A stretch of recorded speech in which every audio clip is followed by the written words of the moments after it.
Hello again there, everybody. This is going to be a continuation of the ManaTraders Qualification series.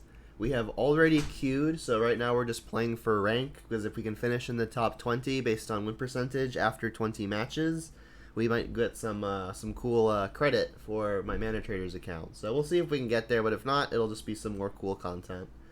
So we are a combined 11 and 4 currently, which has us at a provisional 19th place. Assuming we keep our record, we'll finish at 19th. But again, we still need 5 more matches to even qualify for this leaderboard. But yeah, we qualified at 9-1 and then hit a 2-3. So with these pairings, at a combined not 14-1, at a combined 11-4. So pretty solid so far. So this is the exact same list as I played in the previous couple of videos. The only change from the list that I went 23-2 with is I took out the Ghost Quarter from the sideboard because that was really underperforming. The only reason I really had it to begin with is I had seen a few lists that had been doing well with it, so I wanted to give it a try myself, and it was just never relevant, and I got lucky enough to not need whatever that slot would have been. So what it is now is a Damping Sphere, because this would come in similar matchups, and it's also fine in other places. And like Ghost Quarter is powerful, but for it to be really effective, you need to combo it with another card, namely Renin 6. Whereas Damping Sphere can be powerful on its own. So that's why that swap was there. Let's take a look at the current metagame. Something pretty interesting is that Heliod Company was first, then was second, and now is actually third. So we've got 2 blue-red decks in first and second, which is really, really interesting. And this blue-red version, you see the Emrakul, the Aeon's Torn here. That's because they're trying to haste it into play with the Through the Breach and kind of just getcha. So this is kind of the, I guess, splinter twin of the format.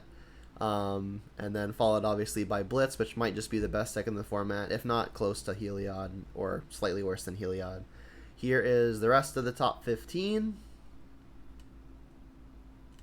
And let's jump into it. I got to get queued. So it'll be a sec until the match actually starts, because I got a queue and I closed the window. Should be just a moment though. Play. Alright, we're in the queue.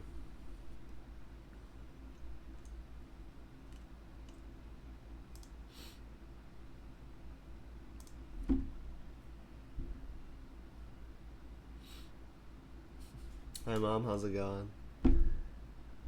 Alright, we've been paired. We are creating the match for Gucci Gabe.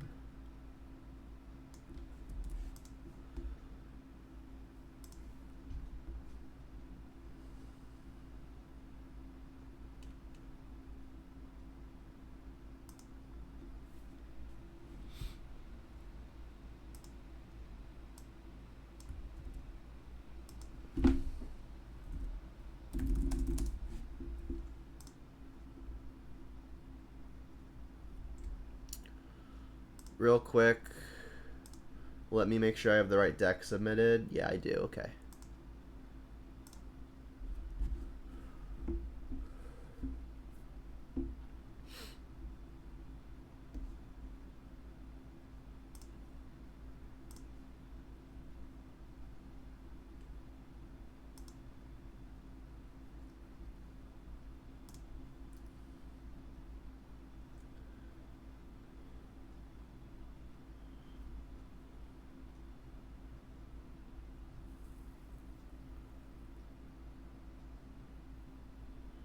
Got him. Alright. We even won the die roll. Sick. Let's go first. Yeah, this is a keeper. It's a bit awkward in that our second land is tapped. I still think I'm going to lead on Thoughtseize off of Peatland and the next turn play the Forgotten Cave. We're looking for a less awkward land, though, for sure. I could always Forgotten Cave on 1 with the intention of playing Bob or holding up Terminate based on what they do. But, I mean, turn 1 Thoughtseize is much more powerful than any other turn Thoughtseize. They've gone to 5 cards so far, so far not the worst thing to happen unless they're playing Dredge. This hand might be able to beat Tron if we can find the untapped lands. Bob is pretty good versus them. We've got some pressure at the top. So let's try to dodge dredge. I mean, no matter what it is, ideally, if they're playing something degenerate, we can have something to take an enabler. Yeah, Thoughtseize obviously also gets better when the opponent is short on cards. Oh, and it's Amulet, it looks like. So do I want to take first copy of Titan, or do I want to just take the Explorer? I think I'm going to take the Explorer. The opponent is pretty low on resources already, so I think I'm just going to deny them the card that basically generates resources while accelerating them. So untapped land would be great, because then we could stick the Bob. No such luck. At least we have land too. And then we can always Dark Confidant next turn, which is less ideal than doing it this turn, but, you know. Alright, so bounce the Valakut, no doubt. Lands are still the ideal finds. We would love to be able to hit the Bloodbraid on curve. Not quite. Alright, well, we've got a Bob.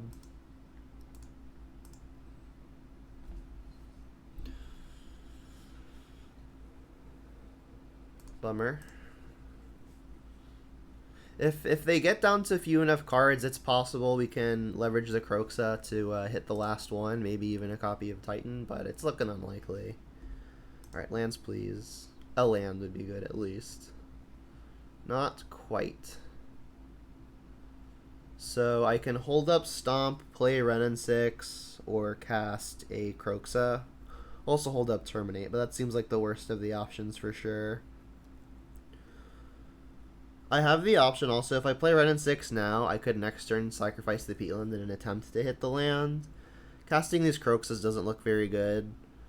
I mean, it seems fine in terms of reducing the number of resources the opponent has, but if they get to Titan, they're just going to slam Titan, right? So I think I'm leaning towards Renin 6 plus. Obviously missing on lands for a few turns in a row is unfortunate. Still at a pretty healthy 13 though, so not out of it yet. Yeah, pretty brutal.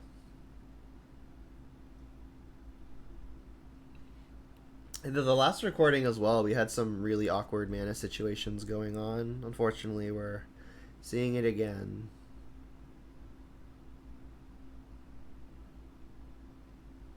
If they play something like a Dryad here, we could combo the Bolt with the Renin 6 to kill it, so we can save a Terminate for a Titan. But Amulet of Vigor is pretty concerning, because a Titan can come out with haste now. But we'll have the Terminate.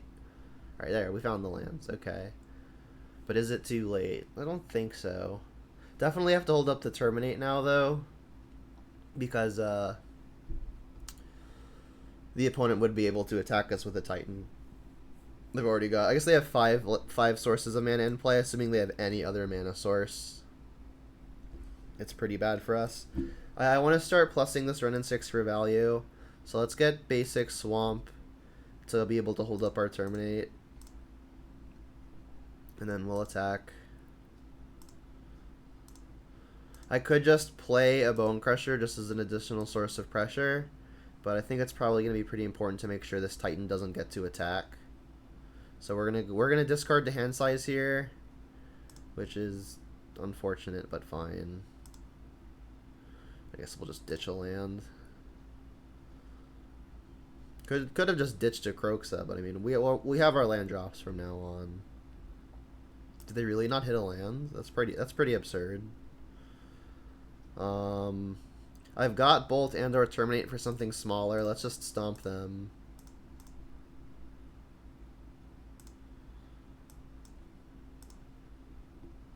We hit Bloodbraid. Okay, so we're going to have to start being careful. The opponent's had a lot of time to set up, which is pretty unfortunate. Alright, so let's plus... We're not super far from an ultimate, so maybe I want to set up a few extra red sources so I can throw bolts upstairs. We'll see.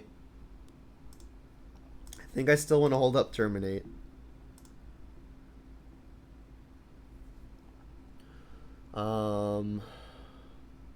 If I want to fetch for my basic mountain, I could hold up Terminate while casting something like Kroxa here. But that doesn't seem like it's going to do a lot, considering the opponent's hand is all spells. It's highly unlikely that it actually equates to damage. Let's just forest, discard the mire.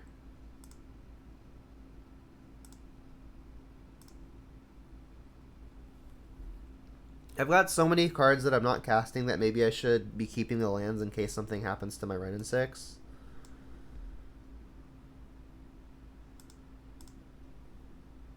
Pretty strange game though. I don't think we're super far behind, but we're in endangered territory for sure. Okay. So this is at least better than having them like have naturally drawing Titan, because at least some amount of their mana will be held up next turn. And I think I'm supposed to let their triggers resolve first, because that can affect what they try to get here. Like if they try to set up haste, I could then terminate. But if I terminate this now, they could get some value lands. They're almost definitely setting up another Titan with Teleria West if they don't already have one.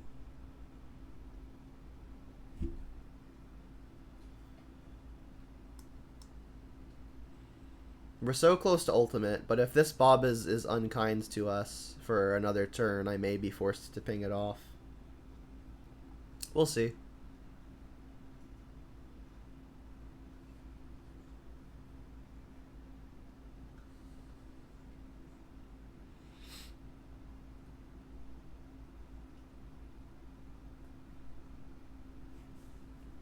And to be fair, I most of the time expect to lose game 1 versus Titan anyway, but it would be nice to grab it.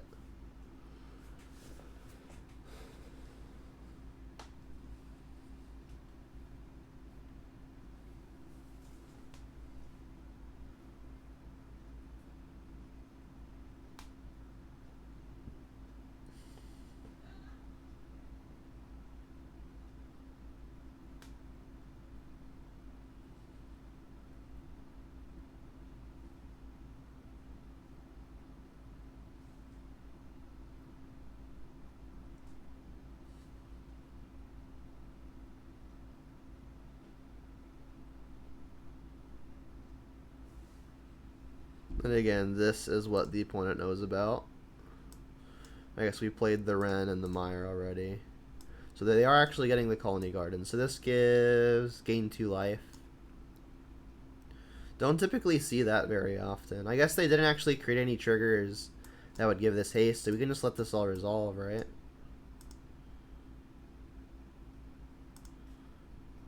So they'll go up to 14, which is definitely annoying.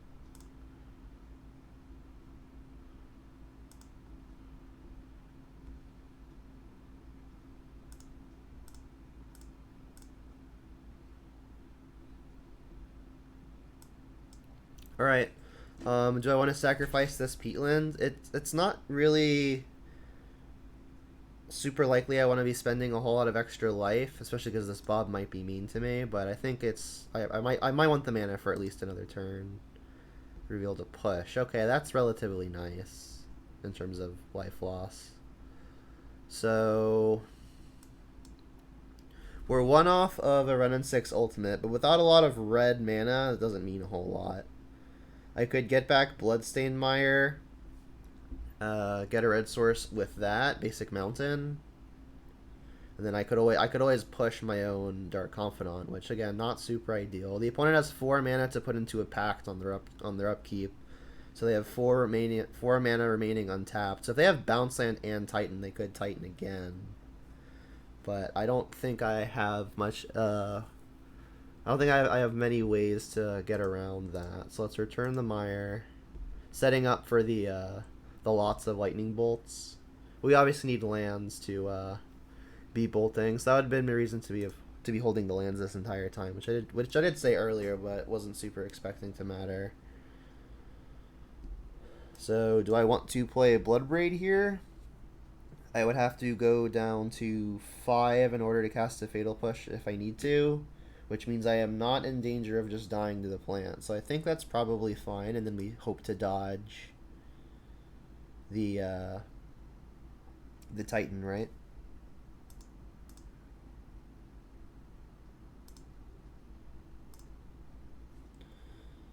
I could just hold up the lightning bolt, But if I don't have to lose the life, I think I'd rather not lose the life. We hit bolt anyway. Alright, well I guess we get plant out of the way. The benefit's holding up something like a push, which means I don't actually have to fetch. Which also means that if they play Dryad, I wouldn't just get bolted by a land.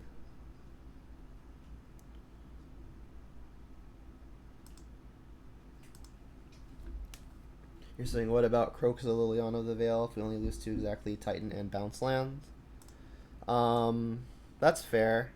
The issue there is like they would always just keep at least one of those 2 pieces and they could still get lucky, but maybe forcing them to be lucky is good. But I mean also like if we don't add pressure to the board, the opponent also just has more time to find whatever they're missing, right? So I think there's merit to just actually trying to close, right?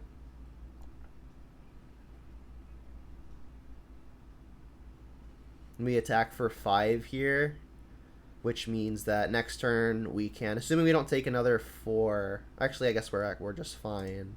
We can bolt the opponent some number of times. So we can't just die to the Bob here. Our most expensive thing is 4. We find another bolt, which should make it a little bit easier. Let's go to attack. So it looks like we may steal the first game. It was looking a little shaky. But I mean, it would have been a lot less shaky had we just like hit the land on time. And I'm gonna minus the run in 6 here in case the opponent does something I can respond with another bolt. All right, we stole game 1, which is always a good feeling. So Damping Sphere looking good, Ashiok looking good, Pillage looking good, Wildfire looking good. Those are just about the only great cards. Brutality is interesting because it can take the Summoner's Pact, which is kind of like half of their copies of Titan. It doesn't take many other super important things. The -2/-2 only killing, I guess, Azusa of relevance. What am I taking out for sure, though? Bolts for sure get weaker. I like the pushes because they at least kill Dryad more easily. But that said, I'm still not super excited about playing them at all. Run in 6s really don't do much. If we see that they place their Kura Tribe Scout, I might bring in another one on the play. But on the draw, they definitely get worse. Kolaghan's commands kill things like Amulet, and they can pressure the hand, so they're probably fine. We need 3 more cuts as is.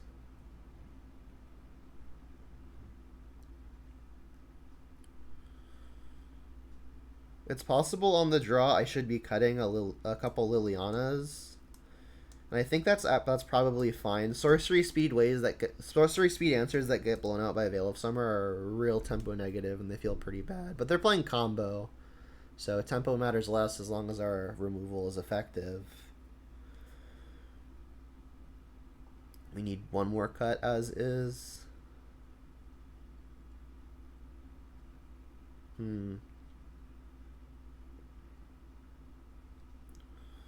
Not super obvious. It might just be another copy of Ren and 6, because they really don't do a lot. It doesn't kill anything relevant, but I mean, land drops are nice when we're trying to guarantee our more powerful things that interact with their lands, like Ashiok, Pillage, Liliana. But Liliana also not that great on the draw. I even took 2 out. What's up, Chaos?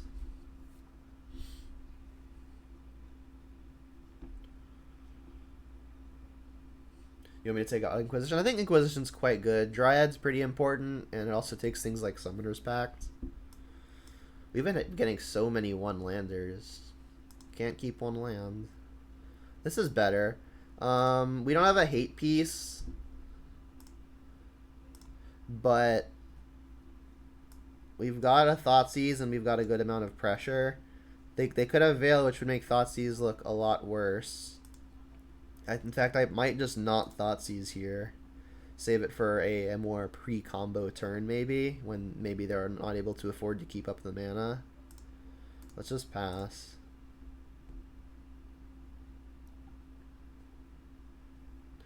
Yeah, Liliana much better on the play, but maybe we cut both on the play and keep at least 3 Liliana. Yeah, it's possible. That's correct. Bolts are fine for winning races, which I think might just be its best use. If they're playing the Karn package, it can finish a Karn, but we haven't actually seen Karn yet, so maybe Maybe you're right, we should have just taken them out. We'll see. So if I don't find something better to do, I will Thoughtseize next turn. If it gets Veiled, at a minimum, we will have added a sorcery to grow the Glyph. Obviously, drawing only lands is not super great for us. They bricked? Wow. Well, we found Bloodbraid. That's good. Funny story. I actually had Amulet in paper like 3-ish years ago. And I think it's really hard to brick in a deck that's mostly lands with Amulet, and the odds are abysmally low. It's like far less than like it's like about 1/4% that you brick. I bricked once. It felt pretty bad. Oh, they didn't have it? Cool. So they've got Karn. Okay, so they do have Karn. They've got a Titan though, and they've got a Stirrings. Karn looking a lot weaker as long as we have creatures to pressure it. So I think I'm just taking Titan here. And then I'll deploy a second copy of Tarmogoyf. And at this point, like it might be inconsequential to be taking this land out of the deck, but my life total doesn't matter that much. Let's just fetch as opposed to shocking. Yes, like if they Karn here, they'll get whatever, but I can just kill the Karn, and then hopefully I can just deal with whatever it is they find. Oh hey, we got a bot in the chat. Yeah, I remember Nick. I remember you and I jammed a couple games. That was fun. How's it going, by the way?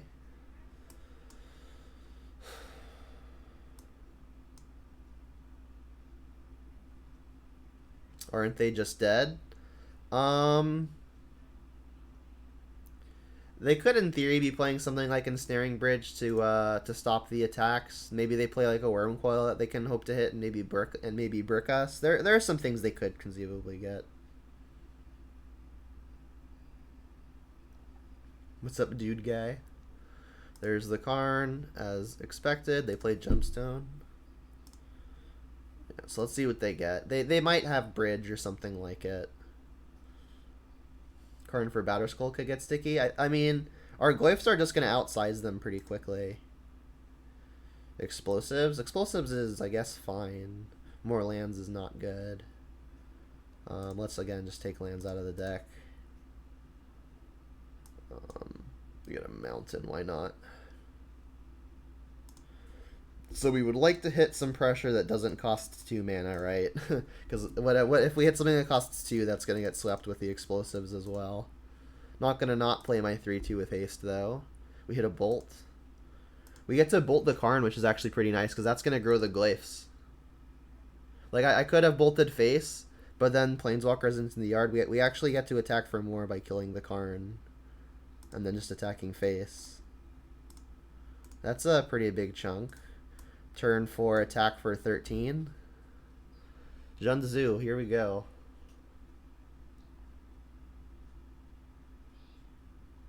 So now they can explosives and go to 1. Oh, Colony Garden actually might complicate that. They can even bounce it next turn and replay it. So yeah, explosives.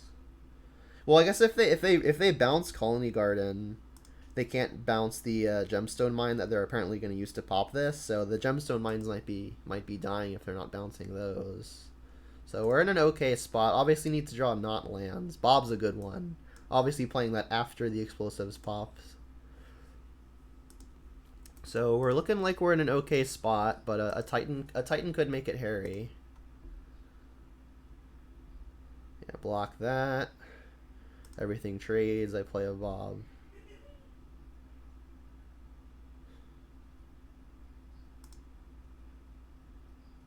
Well, I get to keep the Bloodbraid, obviously. So not everything trades. It's just better than everything trading. Here's a Dark Robert. And then now I'll keep at least 1 fetch in case we need to revolt a push. Looking okay. We've got lethal on board again, so they're going to have to do something. So we know about only Sanctuary.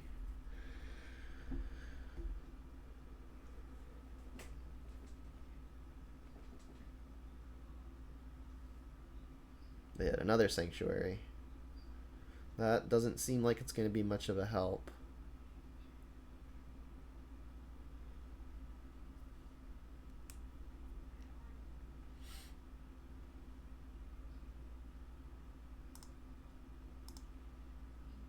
Alright, guard into hand.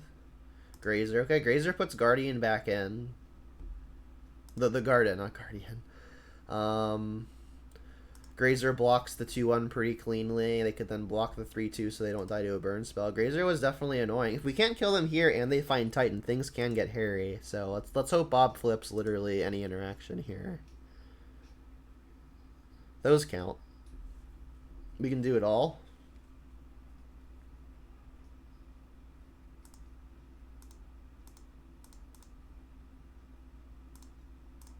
Gonna have them sacrifice so we can push damage. And then I'll get other basic swamp here.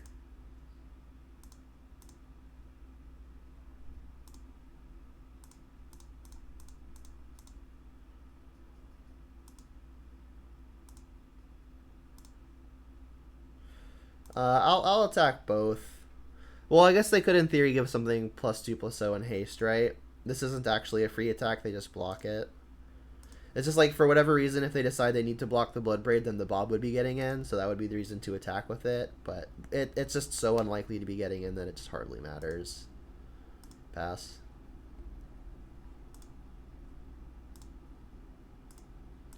Open the wrong window again. Alright. Yep, they've scooped. Sweet. On the board. Let's just jump right back into the queue.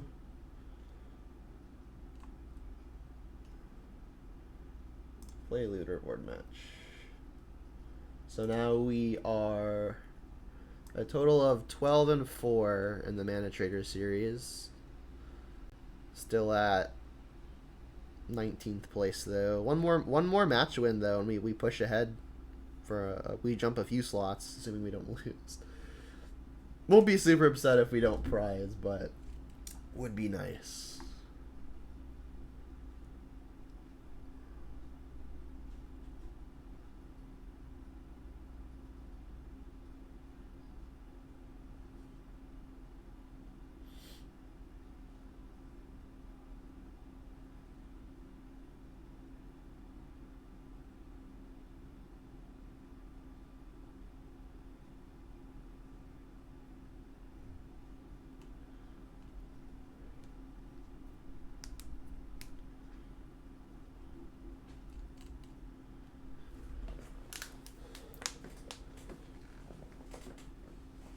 You're betting on Blue-Red Blitz deck next? Pretty safe bet if you have to only pick one. I think this configuration that I have is suited really well to beat that kind of deck. Playing 7 1-mana interactive spells and fewer discard is definitely a boon to that matchup.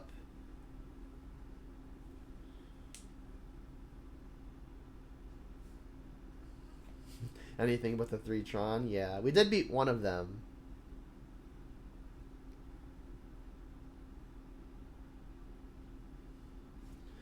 Still waiting.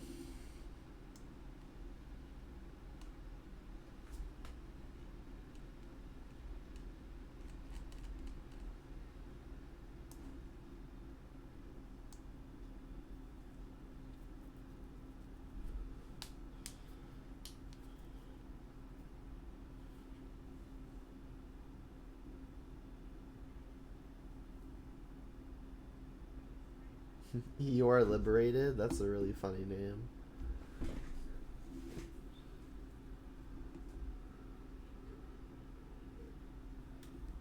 Still waiting, still waiting. Come on. Who wants to fight me?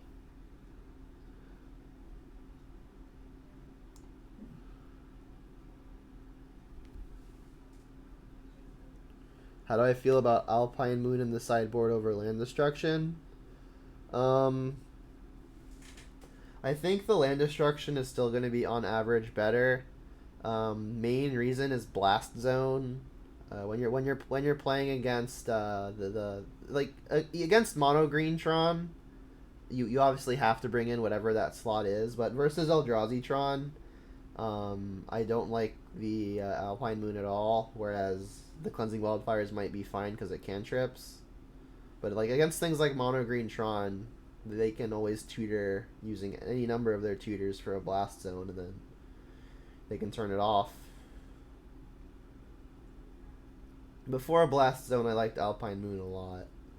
It still might be fine, but I definitely like it less now.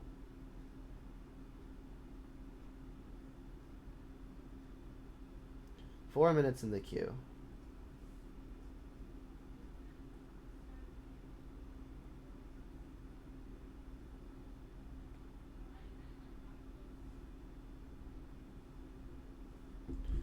Yeah, and I believe they don't pair anyone else to play the ManaTraders matches after midnight. We ran into that last time, but I mean it's only 9:35 p.m. where I'm at right now, so we should have time to get through the rest of the 5-match series. When's the last day for matchmaking? The 25th. So a week, plenty of time.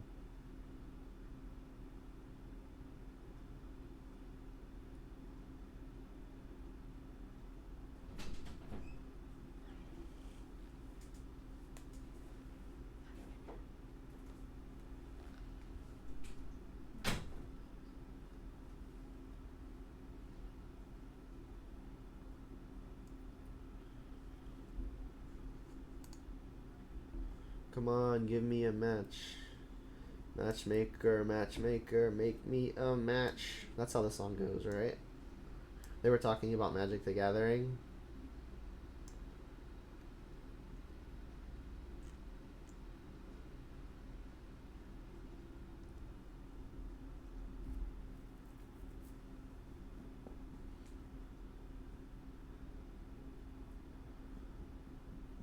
Hey, we got one. We are creating the match for Aurea.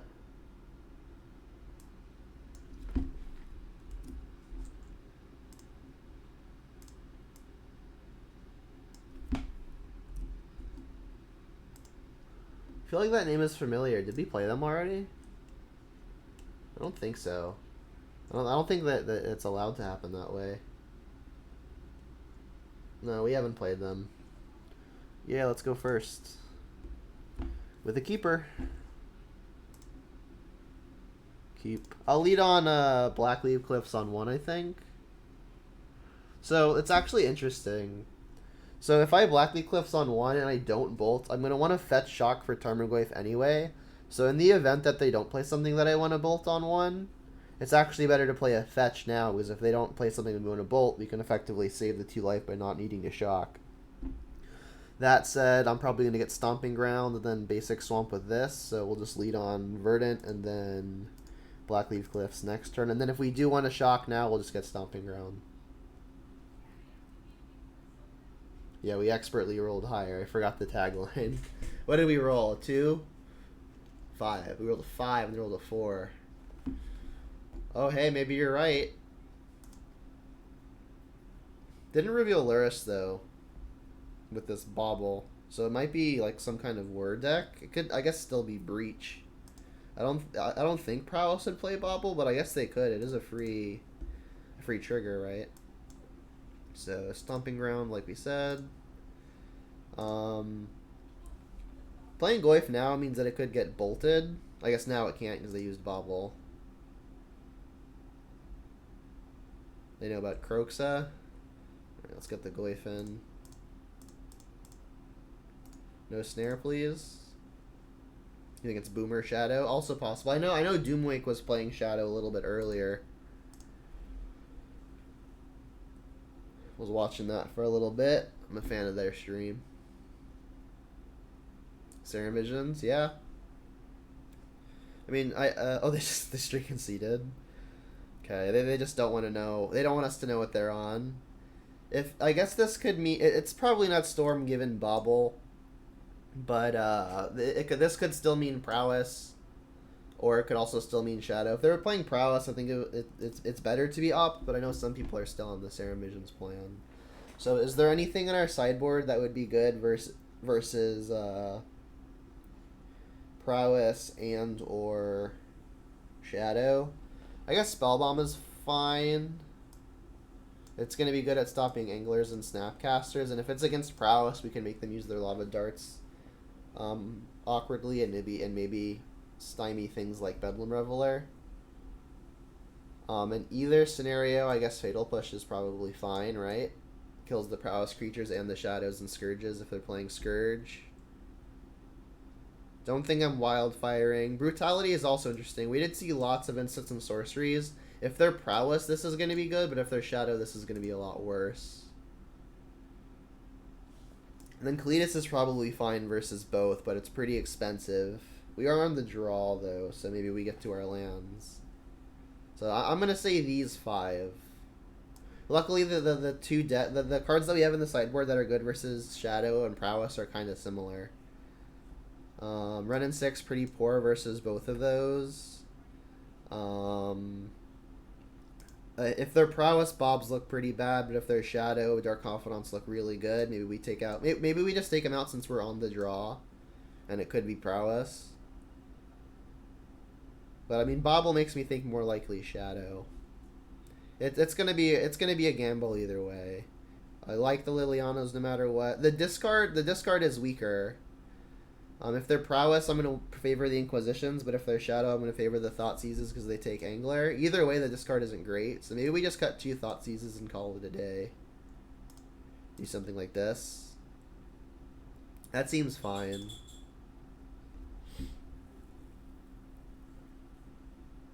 Best I can do without actual information on what they're playing. 1 land won't do it. If we find another land off the top, we have 2 things to do. But it's a little bit too risky, I think, especially if they are playing Shadow. This is they could take some of our stuff to do, and then if we miss on lands, our hand is significantly worse. This hand is functional. Let's keep. If they're Prowess, I'm gonna want to bottom a Bloodbraid because it's my top end. If they're Shadow, I think I'm gonna want to bottom the Bolt. I think I'm just going to bottom a Bloodbraid. Our hand is pretty clunky with needing lands and needing spells, so I think Bloodbraid's probably just going to be the best to bottom. And then I'll lead on Forgotten Cave. If it's Angler, Shadow, Bolt is kind of poor. Thoughtseize gets much better. Yeah, that's what I mentioned. Like, if they're Grixis, Thoughtseize is a lot better than Inquisition. Steam Vents again. Delver, okay. Interesting. Untapped Red would be nice. That's kind of the same thing. Let's just push this now. Doing this means I can't hold up Bolt next turn. But given that they're playing Delver, they may also be playing things like Spell Pierce, and I don't really feel like trading for a Spell Pierce when I don't have to. Forest. Alright, so we really had no idea what they were doing.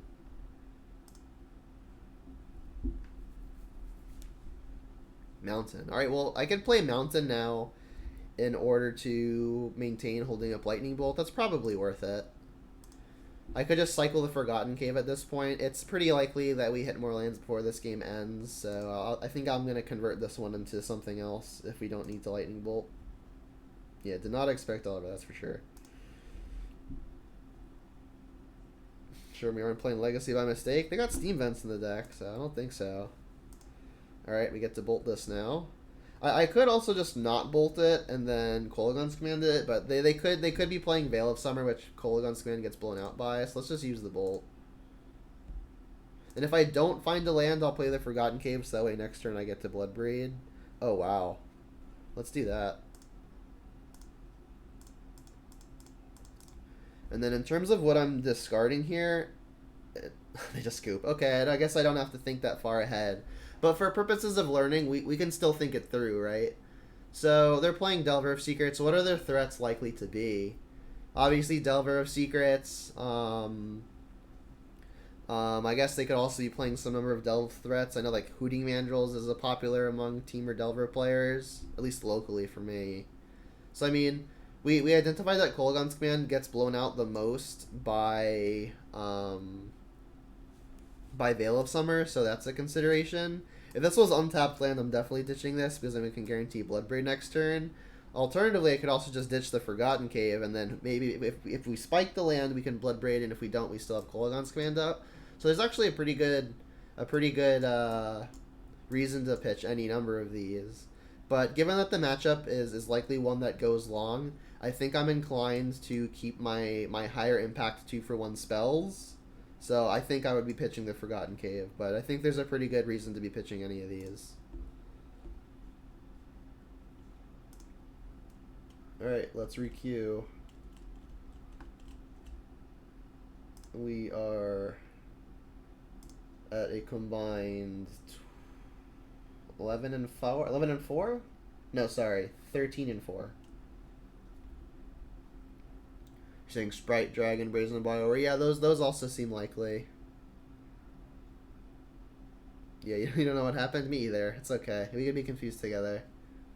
Jun winning on turn 3 back to back. Yeah, we even attacked for 13 on turn 4 against our Titan player, right? Aggro deck. So yeah, we jumped a couple ranks, but again, we still have 3 more matches before we even qualify to place. But yeah, 76% win rate so far, pretty good.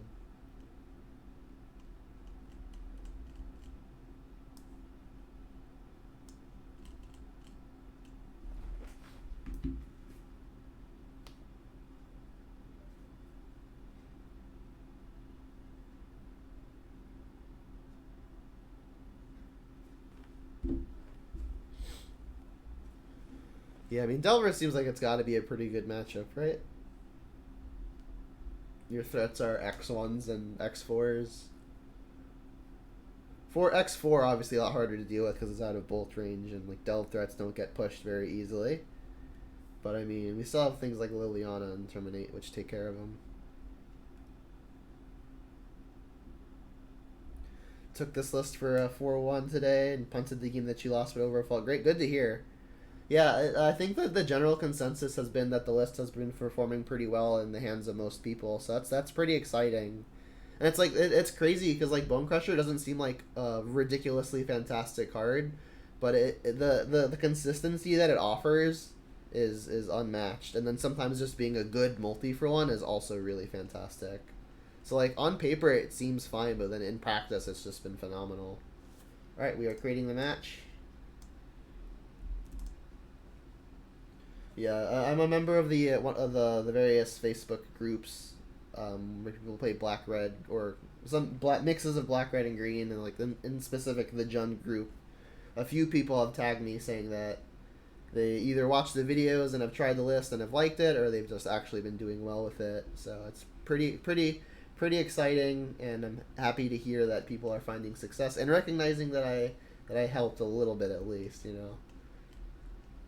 All right. Waiting for this person. Create.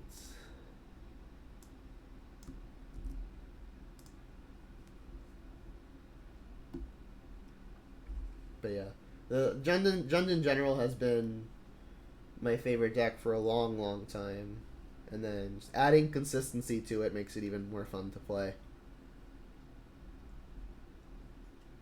All right, we got him.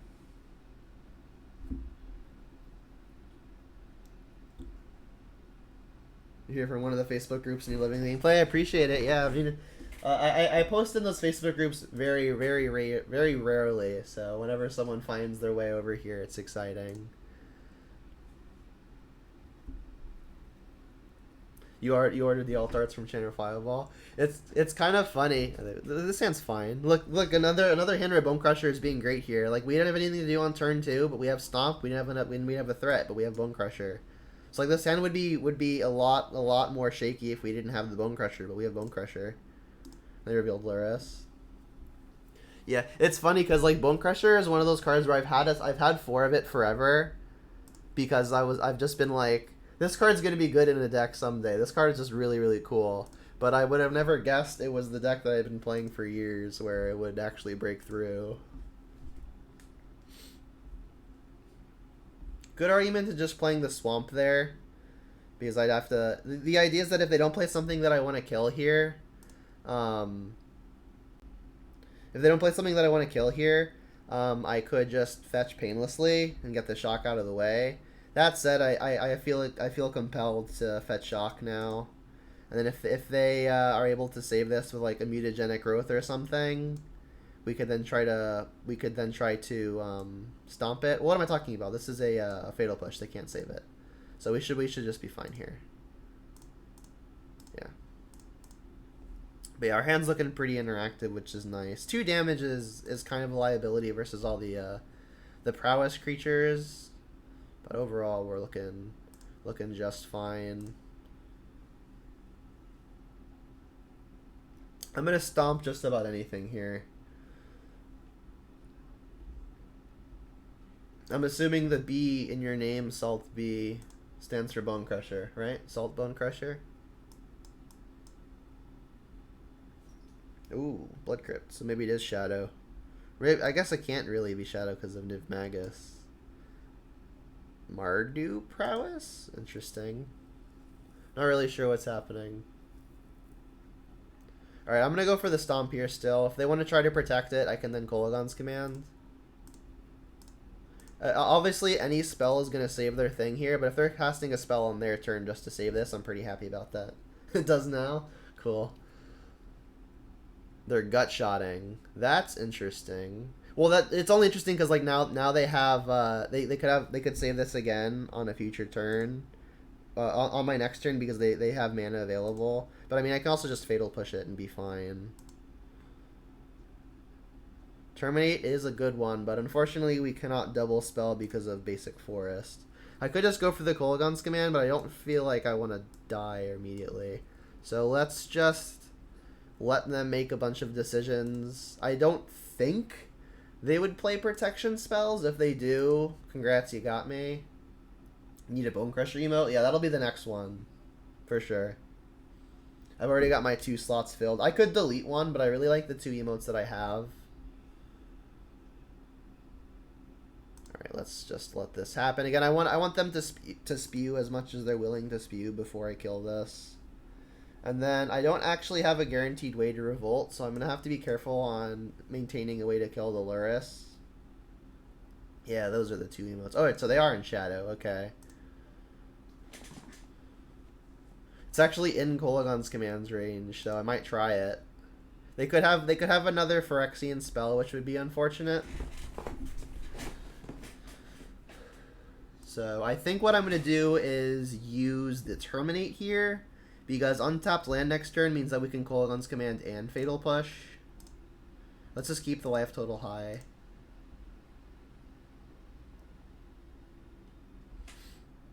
So untapped land would be pretty swell. Cool. I guess I could even slow roll it too. I could Kolaghan's Command first. And I guess I'm just going to have them discard a card and try to kill the Shadow. So you'll discard, kill a Shadow. Again, a Phyrexian spell would break this up. But it would break this up too, right? They could cast literally anything and then just eat it with the Niv Magus. So let's try this. If it works, fantastic. If it doesn't, we're still in it. We can hold up the push for the Shadow, probably. Hopefully they just don't have the Phyrexian spell, because then we can actually start trying to pull ahead. And it says waiting to discard, so it looks like they don't have it. They discarded a Battle Rage. Interesting. Alright, so let's shock this. And say go. And you may be thinking, well, we don't have a way to close. Yes, we do.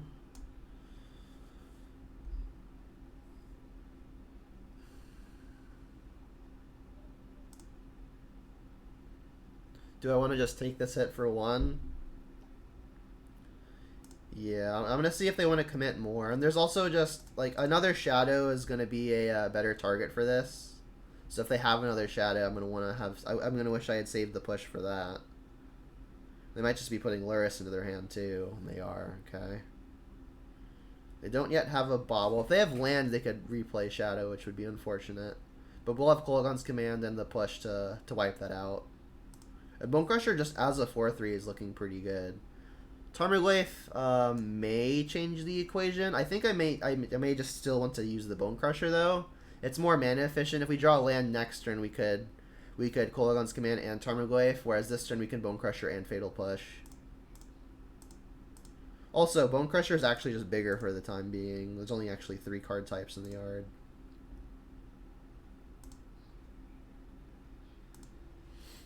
So they've got Luris and stuff. So yeah, again, any land means they get to replay something, probably a Shadow.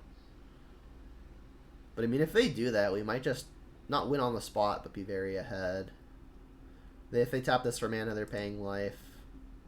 Sacking this, they're paying life.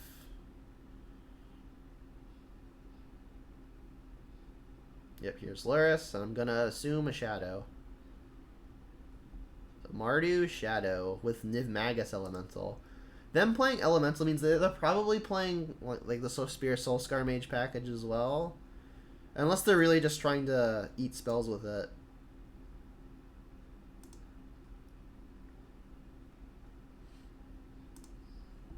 See, this is looking like it's going pretty well. It could get hairy if they draw something big like another Shadow. But yeah, untapped land here would be good because then again we can double spell and pull even farther ahead. Not that land. Should have specified. Alright, well, looks like I'm using Kolagon's command here, and then other mode should be, I guess, just have them discard a card.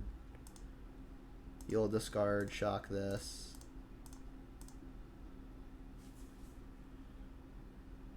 If they've got a mutagenic growth, they can save it, which would be quite annoying, but then at least they go down to 0 cards. But then the Luris on its own would be pretty bad. So yeah, obviously really hoping to dodge a mutagenic growth. But they didn't have it a couple turns ago, so hard to play around it if they just found it. Well, this is a throwback. Yeah, this deck is cool. I don't know how good it is. I mean, if Shadow Shells can only ever be so bad. Ground Rift, sorcery, target creature without flying can't block this turn. Storm. Okay, so that's why that's the elemental payoff, right? All right, let's attack. We don't really have a good block. I don't think we're dying unless they have some crazy chain of spells. And then do I want to just play the Forgotten Cave? Probably should. If I draw something that costs 3 mana, I can double spell. We also can't cycle it anyway if we draw something red because we only have one other red source, so playing it seems good. That's a good sign. We want to avoid shadows because shadows would obviously be huge and they outsize all of our stuff. So no Shadow, please. Shadow would be the thing that makes it sticky.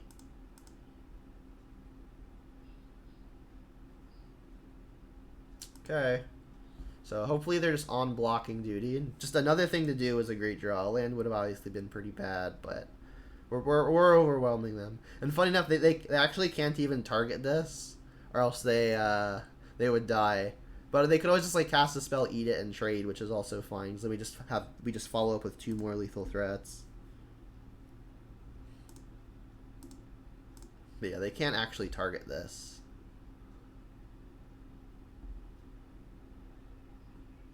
They can cast 2 spells if they want to just outgrow it. Lightning Bolt, target me, eat it. Yep. Trade? Unless you want to cast another spell. Bolt me, eat it. Sure.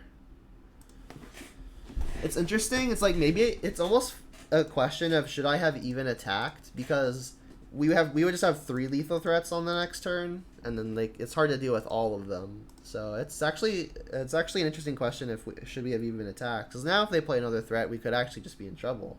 So maybe a misstep. Fetch to 1. Okay. 1 card remaining. But just about any interaction means we're going to win. Alright, so Mardu with Ground Rift. That's pretty insane.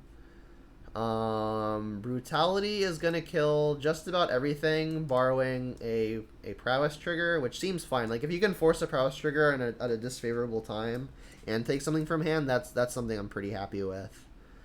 Don't think I want to play Engineer. Definitely want another copy of Fatal Push. Spellbombs seem like they could have some merit. They are playing the Luris plan, but they're not great outside of that, so maybe we don't overload on them. And Cletus is another one where, like, if you can stick this and get some hits in, it's going to be great. But it might just be a little on the slow side. That said, it might just be better than, like, a Bloodbraid, so maybe we at least swap that. Who knows? We'll put this in the maybe pile. Let's take out Thoughtseizes for sure. Run in 6s for sure. And then taking out Threat in 6 is another incentive to take out top end, because it might be a little bit less reliable that we get there. This curve looks pretty solid though, and that's 60. Is a Spell Bomb or a Bloodbraid better than any of this stuff? Probably better than another Thoughtseize at least. Spell Bomb pretty slow on the draw when it only impacts their long game plan, not their early game plan. But Bloodbraid also doesn't impact their early game plan. This seems fine, but I'm not super excited about the third or even the second Spell Bomb. Is it possible that Renin 6 is actually just fine? Like, it can kill the O1 that gets +2/+2 with a spell, but only at sorcery speed. Yeah, maybe 1 is actually just fine. Let's do that.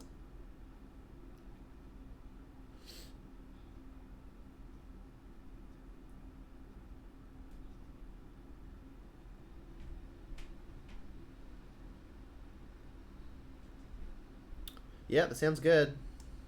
We've got Inquisition, we've got Fatal Push, we've got Stomp, and we've also got a powerful top end piece. We've got 2 lands to hopefully cast it all. So the mana is a little painful. If I want Inquisition on 1 and have red available, maybe I want to just fetch Shock Blood Crypt now to get it out of the way. They have mulligans. That's good.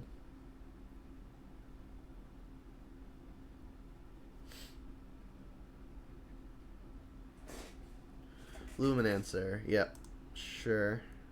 They lit on a Sunbaked Canyon, so maybe they're Landlight. Spell Bomb, not great. It's possible they chain a crap ton of spells to hit me for a significant chunk here, which would make something like Dark Confidant worse. But I mean, Inquisition is always going to get worse moving forward, and also if they have only 1 or 2 more additional threats, it's actually possible I should just cast Inquisition in an attempt to take one of those, so then I can use it as kind of a removal spell. Yeah, let's get the Blood Crypt now. This way, if we draw an untapped Painless land next turn, we can stomp without having to shock again. Then maybe eventually Tomb comes in tapped. So yeah, let's say yes to this. Cast Inquisition. Then if they've got more threats, maybe we just take those. Oh wow.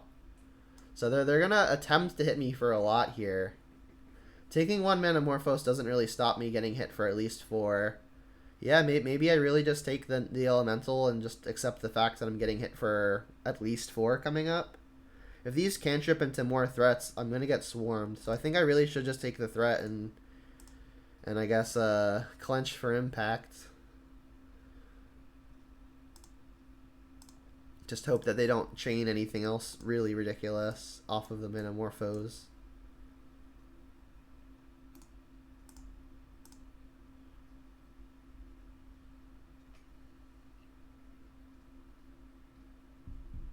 Two mana shock, draw a card.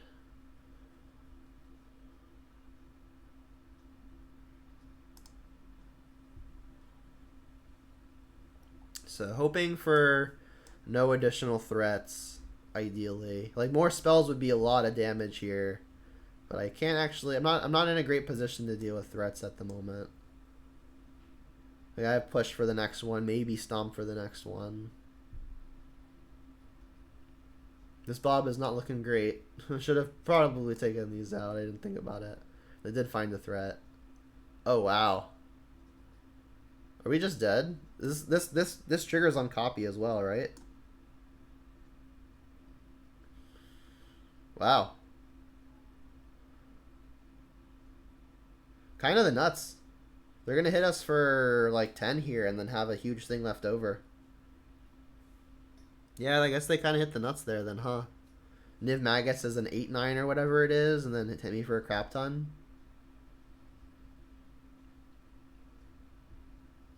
Now, I think I need to draw another Fatal Push now. I need to be able to kill both of these things.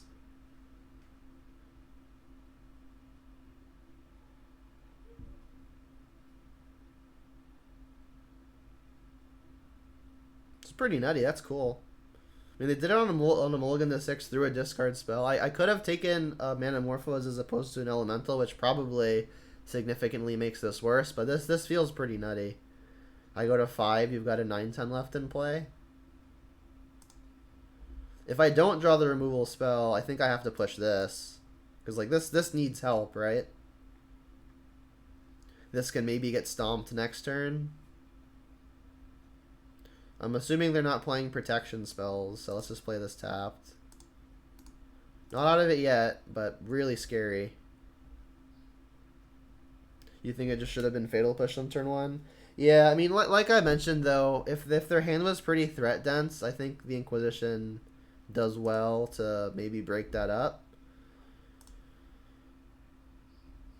Them drawing spells that draw into more spells is the least ideal scenario.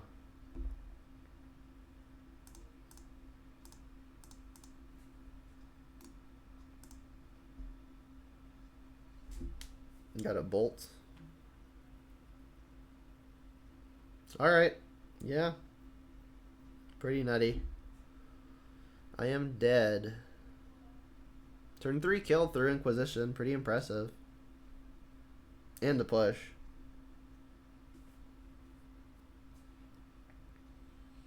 Alright, we're on the play now, though, so that's pretty important.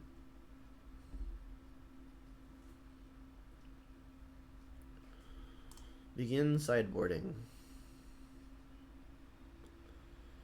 On the play, I think I like the Renin 6s more because maybe we can catch the that 1/1 that we just saw off guard. And then these bobs are not great. Just like the 2/2 swap that way. Seems good. Yeah, like if I take Manamorphose there, we're conceding that they have lots more threats that we may not be able to answer. But they don't hit us for a crap ton if they draw into the nuts. But I mean, if I'm going to play around them getting lucky and hitting the nuts, when I could just instead try to get ahead, I feel like I should just try to get ahead and not play around the actual factual nuts. Jeez. This hand, speaking of the actual factual nuts, this is it if we have a land on top. If we don't have a land on top, we at least still have 2 things to do. We have 23 successes in the deck, 22 after we take one out. That puts us at like 22 out of 52 successes. It's like 40-ish%. I don't think so. This is good too. This hand's also very good. Alright, so let's keep. We can bottom the Overgrown Tomb because Renin 6 is going to recur this Verdant pretty well. And then if they play a 1-drop, I'm going to want to push it. But if they play the 0-1, I think I'm going to want to try to ping it with the Ren. But then they could like Mutagenic Growth or Gut Shot to save it. Let's just play it safe, and if they play the 0-1, I'll just push it. So and then you're saying, but even if we just 2 spells and another non-land card, that would have been a lot on its own. Yeah. Facts, no fiction. Thanks for the follow. Appreciate the support.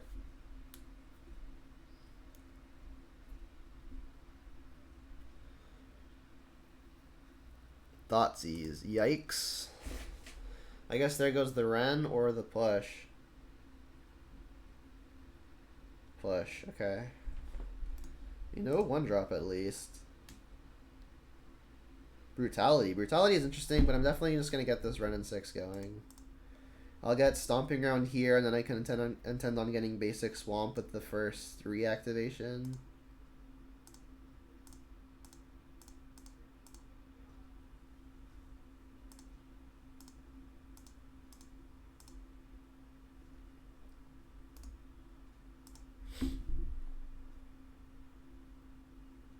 You're going to guess that they have a Shadow hand? That's reasonable.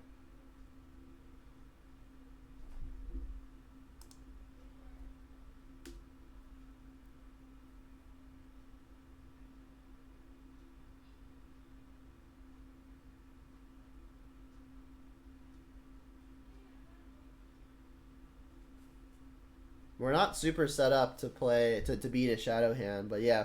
Them taking Fatal Push is a good indicator that that may be the route that they're going.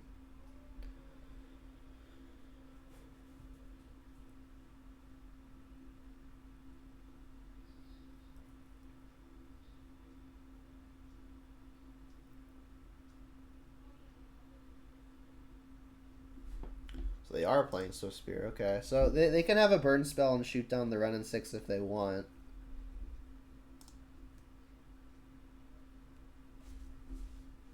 Just going face. Yep.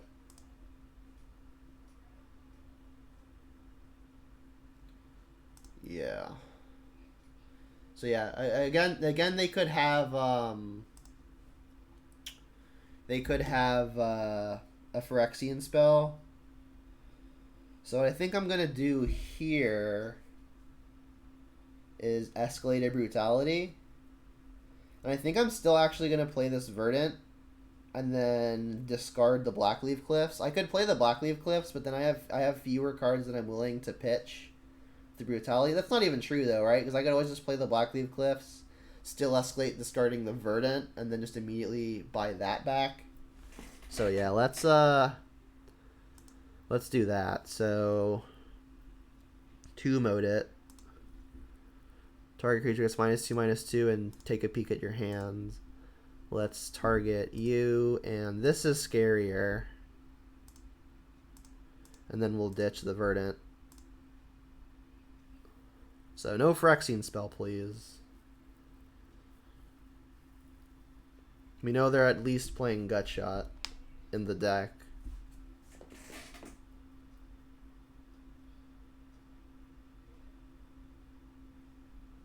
Damn. Looks like they've got it. Growth, that works too, yeah. They should definitely eat the spell so they get to keep the buff.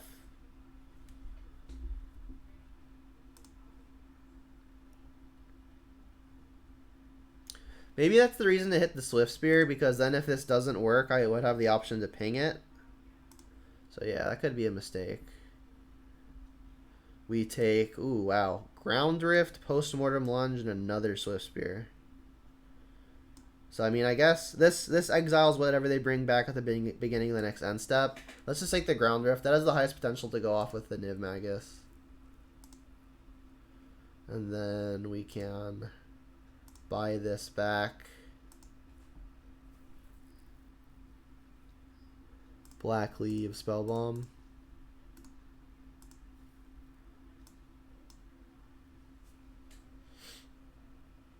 So yeah, had I attempted to target the Swift Spear, they mutagenic growth that, but then I guess it's still out of range.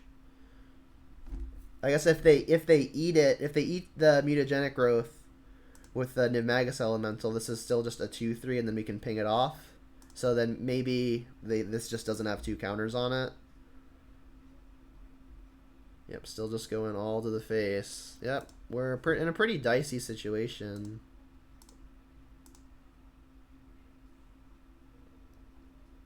Yeah, it just prevents them from eating it. I think they do care less about the Swift Spear, especially given they've got another. Postmortem Lunge also looks worse because of the Spell Bomb, right?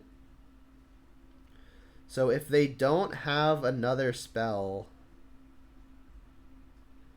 Kolaghan's Command can kill something now. If it's a 2-mana spell, then I'm going to need to do this now. But the only 2-mana spell, I guess, would be like Manamorphose. That's enough of a problem to where I think maybe I should just cast this now. 2-mode it. I guess I'll have you discard.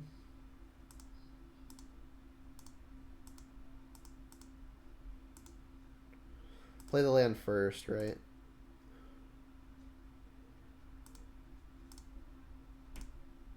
I think we're behind. We need to find an answer to their stuff.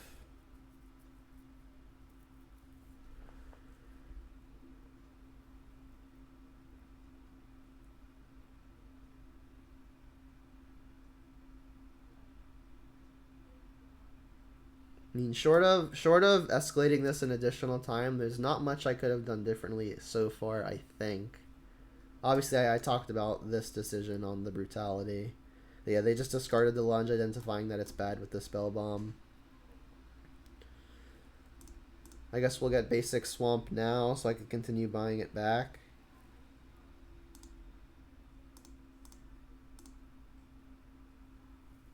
Not feeling great about this. They don't know that the last card in my hand is a Spell Bomb, and that I'm maybe bluffing a push of some kind. But I mean, I'll pop the spell bomb no matter what. I need to find action. Really, really gonna need to hope that they draw relatively dead.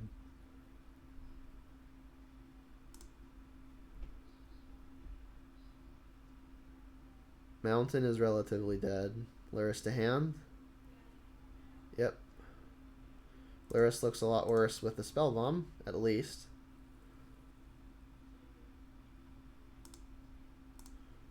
Removal, please.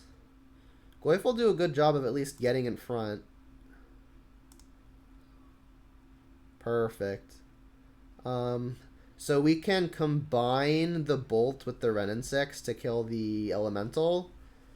That could still put us soft to the Luris plan, but we've got second Spell Bomb to re-eat the Elemental. Do we have enough mana to do it all? So we can ping it, bolt it, play a Spell Bomb, play a Goif. We can also still hold up the activation. That all seems good. So I guess I'm getting basic Forest here. Going on the 5 is dangerous. We know they're playing lots of bolts. So we could also just try to get this up to ultimate range. Is that a real consideration? Yeah, we're still having to deal with Luris, but the Goif stonewalls it, and they won't have anything in their yard to actually gain lots of value off of. I mean, they could draw something, which would be problematic. But, I mean, I think we're in the position where we're just going to have to be a little bit luckier on average.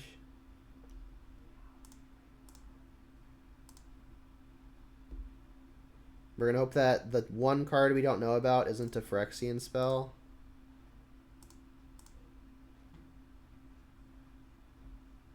Cool.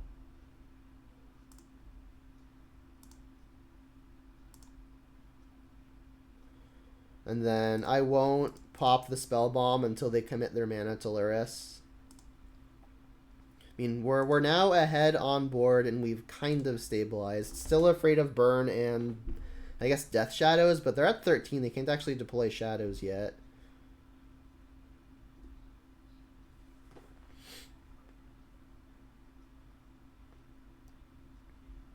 Still need to find some amount of action. Any of our cycling lands are good draws since we've got the Ren and 6. In the event they've got untapped land, I believe I should do this now because I don't want them getting their Niv Magus for free. Come on, action.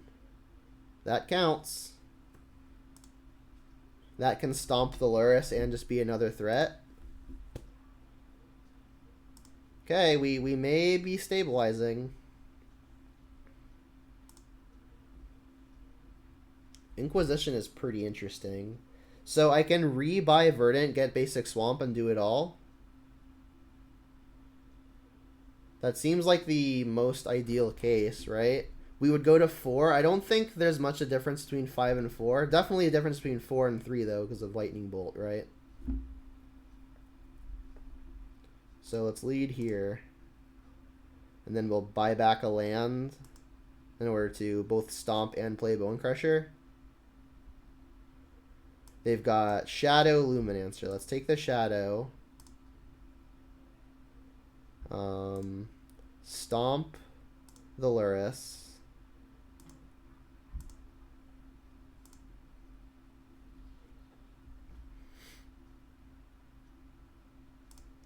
Return the Verdant.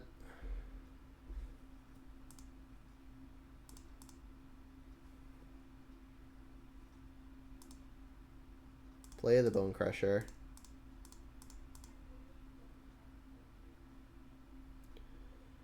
And then I guess we attack for 5. If they find something like a Lightning Bolt, they can bolt this, hit us for 2, but then they're in danger of dying on the crackback. Because they would take 2 off of the target. We can hit them for 5, 5, and then ping them. So yeah, I think we're attacking here.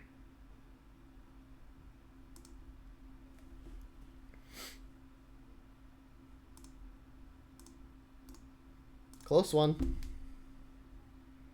You said you would not lose life from the fetch. I don't think there's a difference between 5 and 4. I definitely am not going to go down to 3 voluntarily.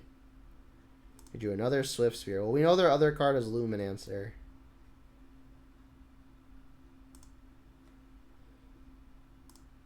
We're in a tricky spot now. Renin 6 can kill the Luminancer. That's not the hard part. Removal off the top would definitely win it. Unfortunately, no. So if I attack both, they have to block one of them. They would be left with a Swift Spear, but then we die to a burn spell or anything that would equate to 2 damage. I don't think I'm willing to do that. So I think I'm just going to ping this attack with one thing. But then we still die to a bolt, right? Because they could just bolt face and then one thing gets through. Is there a world where I'm really supposed to ping this and then sit back? Because I can't kill them here and I would die to a burn spell. Alternatively, I could plus and then go for ultimate next turn. But then I'm also still just dead to a bolt. So yeah, I think I have to kill Luminancer with Renin 6, then just sit back.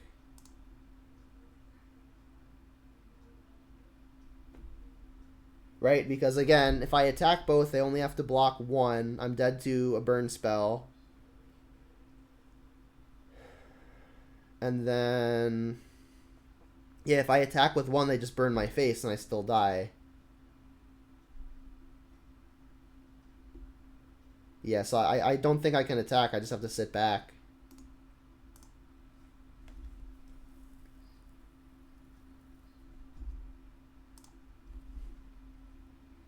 I think it was a mistake to play the land there. In the world that we somehow ultimate this Renin 6, I may have needed that for a spell. So yeah, playing that land was wrong.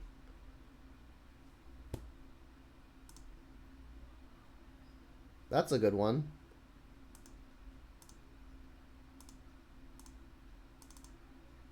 Ba-ba-da-da. What you got for me? Lightning Bolt. So if I target them, they go to 5. We're still not lethal, so we still have the same issue of they block one thing, go to 1.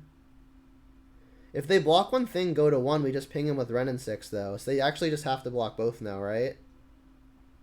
We bolt them down to 5, we attack. What if we just kill one of their things? If we kill one of their things, they have to block 2. Let's do that. That seems safer. They could have mutagenic growth, but they have to pay life to get on to 6 to do that anyway. Sweet. Wow. That Bone Crusher was absurd. Oh, it's like I just got done talking about how Bone Crusher has never been insane, but it's been really good at doing a little bit of everything, and then there it just looked fantastic. Alright, so we're 3-0 on the day. And let me just jump right back into the queue.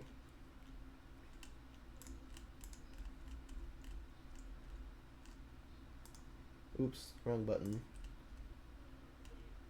Oh, it hasn't refreshed yet. Let me refresh it.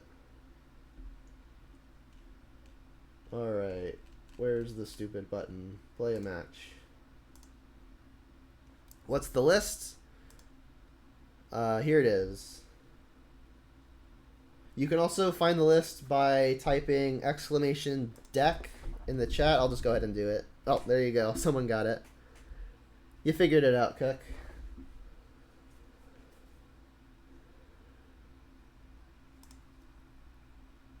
It's also here on the right, but I know my image is kind of blocking it. Still waiting for pairings.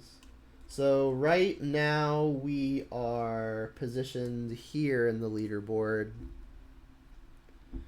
We are a combined, what is it, 18 matches in. We've lost 4, so 14-4.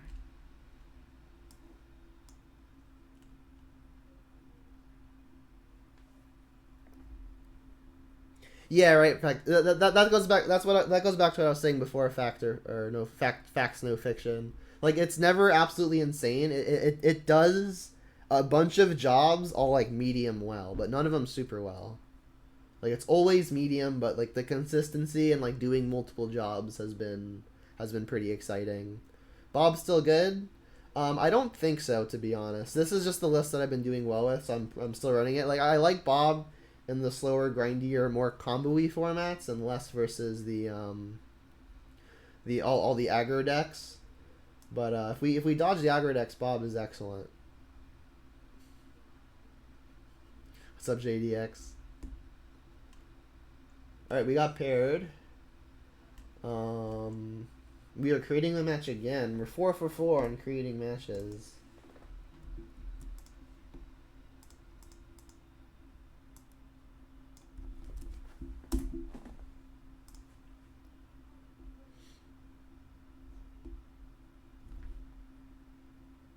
You don't think Bob was good in the main for now? Too much prowess?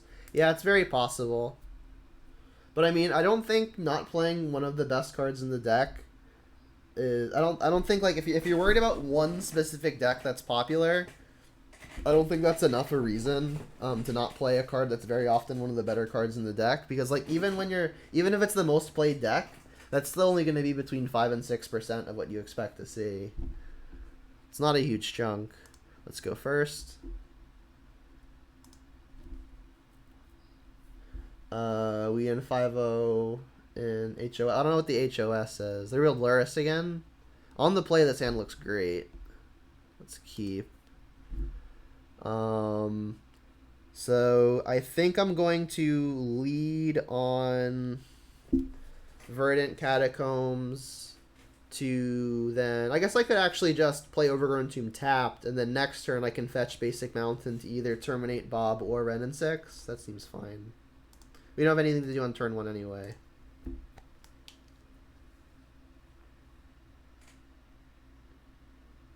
I don't know what HO''S is either. I might just be having a brain fart.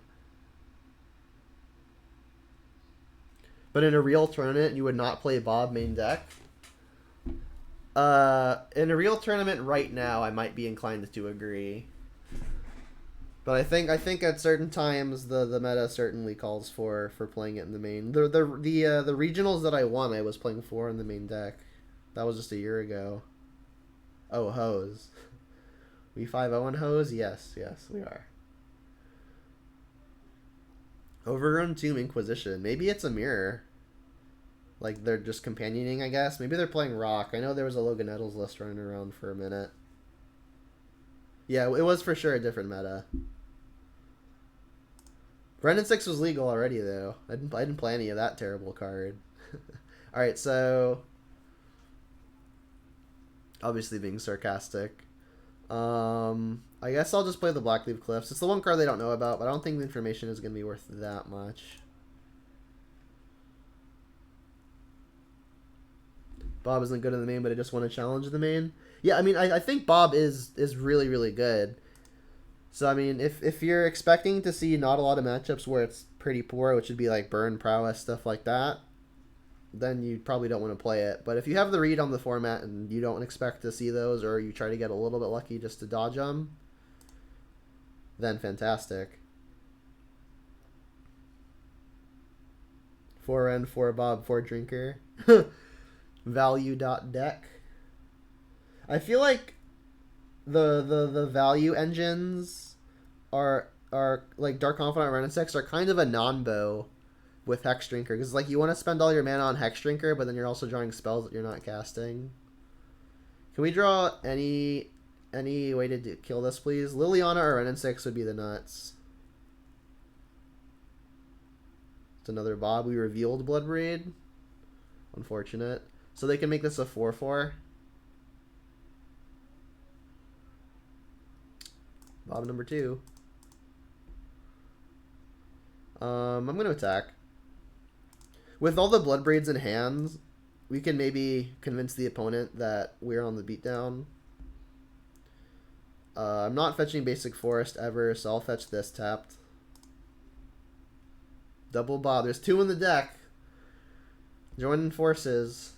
If they put their entire turn into pumping a Hex Drinker and attacking for 4, that's probably fine. Like, I'll go to 11, go down to 10, and then whatever these flip. I'm attacking for at least 7. That's lethal over 2 turns, but I'll have to be a little careful at least. If they don't use their whole turn they don't have an attack with Hex Drinker if they don't put a whole turn into it. And I will trade if they offer. Jund, okay. Just Jund Luris. Interesting. What is this? You got Bob your own? Probably scared of push? Yeah, that's fair. I mean, they know our entire hand, though, right? Because we revealed Bloodbraid. Oh, Lavamancer. So this looks like Mardu Shadow.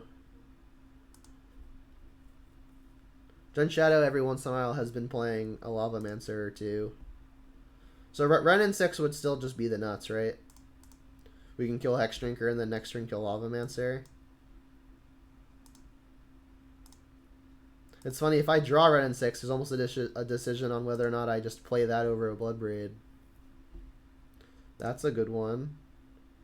And an Inquisition. Kind of close. So I can stomp one of these two and Inquisition, or I could just like stomp this and then play a Goyf. I think I'm just going to stomp this, play a Goyf, because this is going to be pretty hard to deal with if I let them start leveling it up. We revealed it, right? Yeah, we revealed it.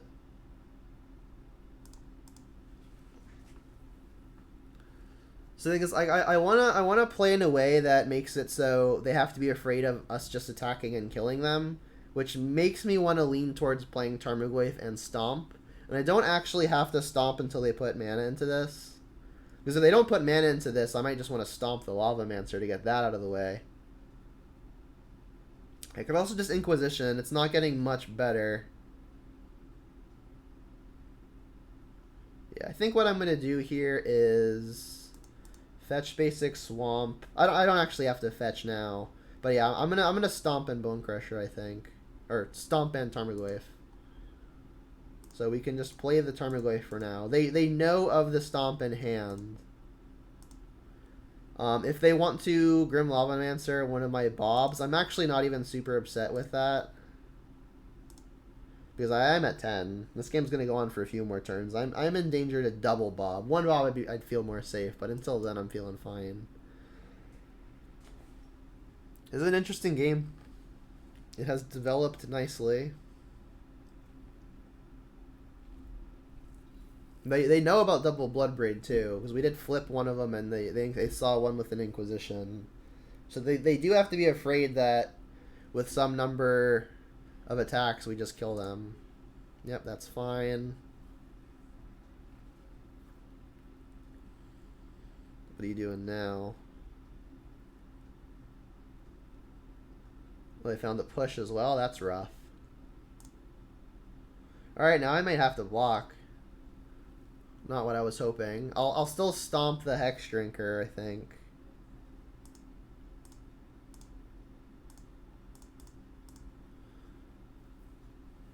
Yeah, this is 6, right? Yeah, I kind of have to block now, right? Not at all ideal.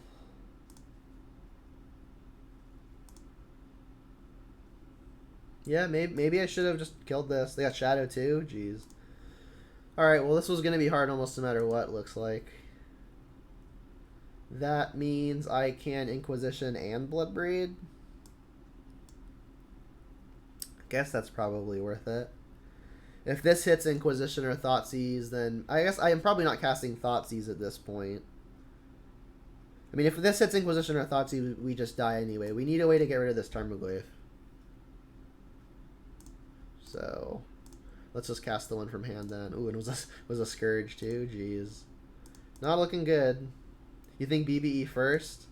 Well, I mean, we're for sure casting the Inquisition no matter what, because if this cascades into an Inquisition, we just die anyway.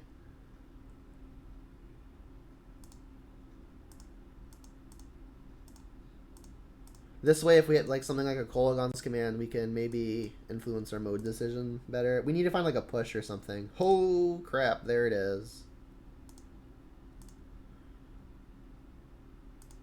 So we don't have an attack. We also don't have a block, but at least we'll have to use mana on it.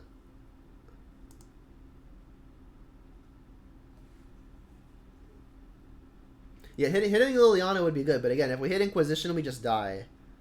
So that much doesn't change. Yikes. This can attack as a 5/5 now.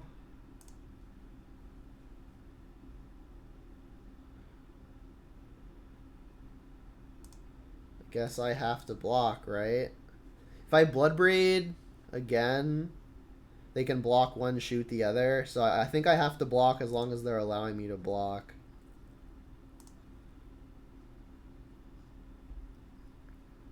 They should probably sacrifice the Peatland now. Oh, Luris. Yeah, that makes sense too. That's going to be also pretty difficult.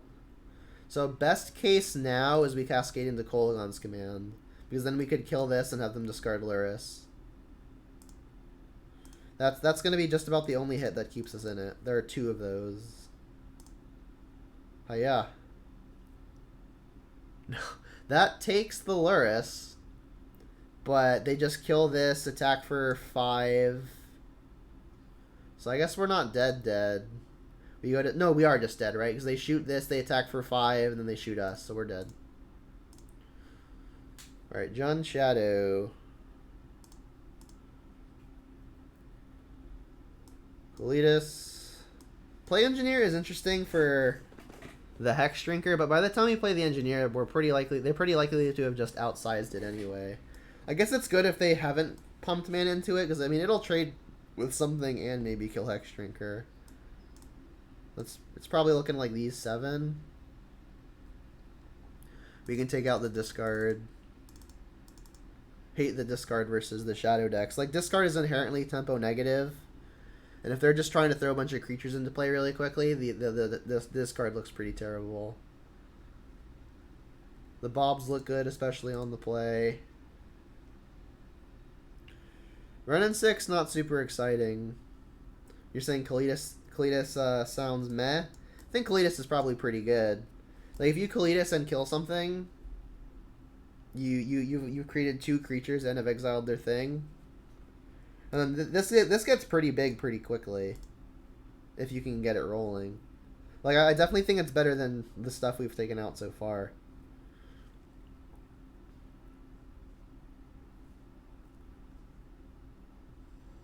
Need 1 more cut from this. Given that they only have Luris for graveyard value and no other graveyard value, maybe I just don't overload on Spellbomb. Let's run that. You're saying trim a bolt? You're saying Control Freaks, thank you for not bringing in Ashiok. I could be shocked how often people do that for whatever reason. Yeah, it doesn't do enough, right? It's 3 mana. It interacts with the graveyard plan, but that's about it. Like, it makes fetching awkward, but that rarely comes up. You're saying maybe trim 1 bolt that doesn't kill Goyf, Scourge, Shadow. It kills Hex Drinker. And it at least makes it so, like, they have to be concerned about their future life total. This hand is kind of susceptible to Thoughtseize, but I think I am going to keep. Kroxa is kind of a house, and if we mulligan to a worse 6, we're going to feel pretty bad.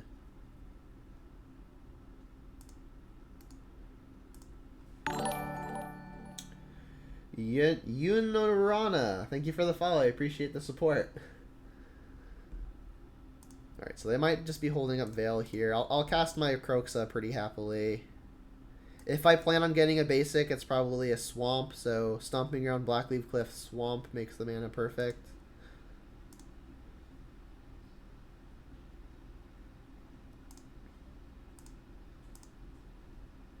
Ooh, or we could just do that.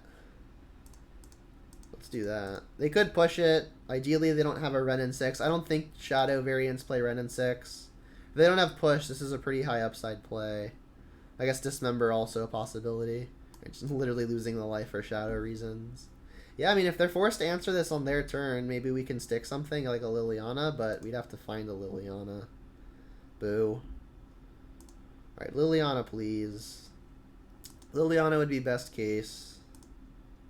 Boom. That's good too. So I can get basic Swamp now to hold up Lightning Bolt. I don't want to fetch basic Mountain, so I would have to fetch now in order to hold up a red source and not just straight give away that I've got a Bolt.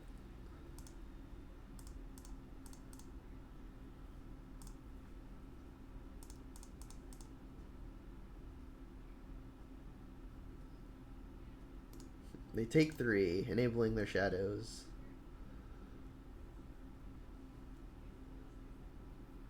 So if they've got a fetch shock, they can go down to 9 here, which means that they're out of bolt range if they've got shadow. What is this? This is a Scourge? Oh, a Bob of Your Own. That's getting bolted. For sure. And then it's interesting what I should untap and play.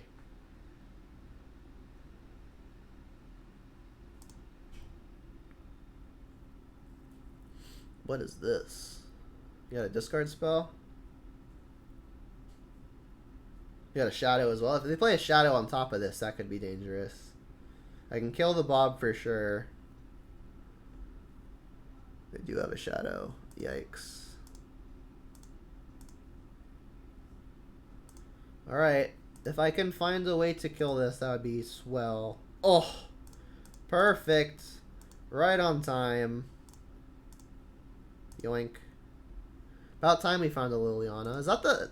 That's the first Liliana we've resolved in a while. I think it's like the second Liliana we resolved this entire series so far. That was a really good one.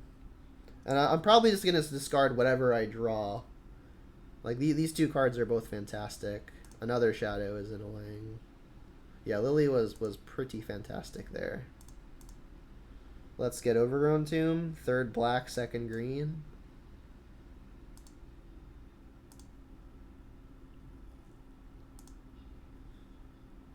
Oh, wow.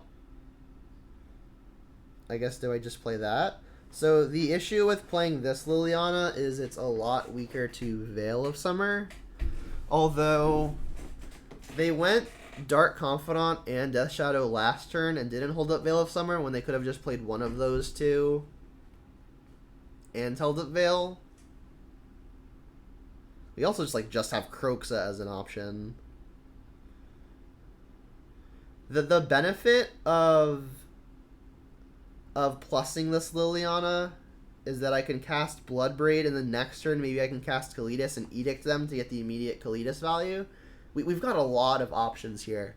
So the one that plays worst into Veil of Summer is play second Liliana minus that. I think what I want to do is plus Liliana, discard Liliana, play Bloodbraid. Is it even possible that, given that I've got Bloodbraid and Croxa, it's actually maybe better to just discard this Kalitas to have Liliana as another Edict in the future? That seems very possible. In fact, I think it might actually just be correct to discard the Kalitas here, which seems crazy, but might just be accurate. Yeah, I think I'm going to do it. Let's plus. Charge up an Edict. Discard a Kalitas, play a Bloodbraid. And I think it's probably better to play Bloodbraid as opposed to playing the Croxa here, because if we hit a creature with the Bloodbraid, we can make it hard for the Shadow to punch through. And also, Croxa is going to be available even if they find a Thoughtseize, but Bloodbraid won't be if they find a Thoughtseize. They discarded a Bolt. Alright, so I guess they're not super worried about the Liliana then. Yeah, and like I said, I do think I should be Bloodbraiding here. Because, I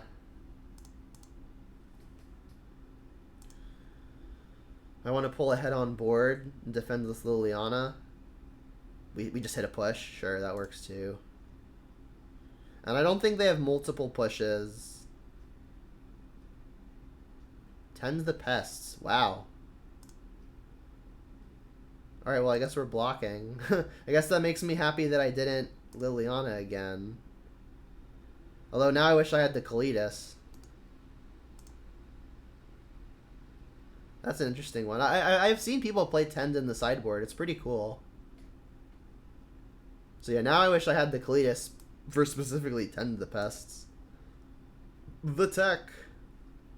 I'll block if you want to let me. Luckily this wasn't any bigger. Oh, they're just sending at Liliana. I mean, I get to kill one for free, so I'll kill one for free.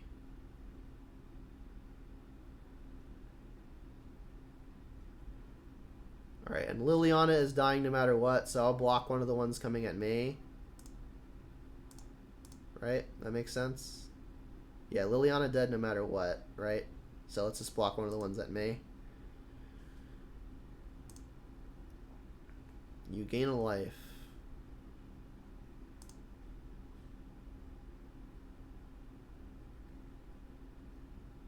So we don't want to see additional threats here. Additional threats could be sticky. Liliana looking a lot worse with a million pests. Wish I'd kept Kalitas. Yeah, I mean, specifically Tend the Pests definitely punished my discard, but we've still got Croaks in the yard. Borrowing like a Spell Bomb or a Cling.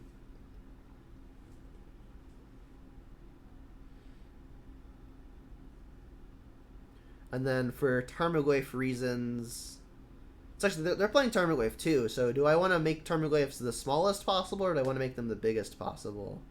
I think because I want Kroxa to outsize Tarmogoyfs, I should probably just try to make them as small as possible. Luris to hand, right?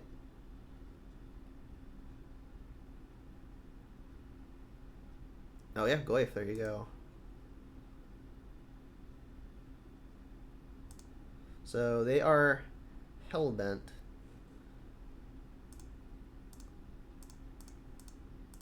So let's try to shrink the Goyf. They've got instant creature, land, enchantment. I guess we had only Planeswalker. We've got Kolaghan's Command in the deck, so let's keep the Kalidas.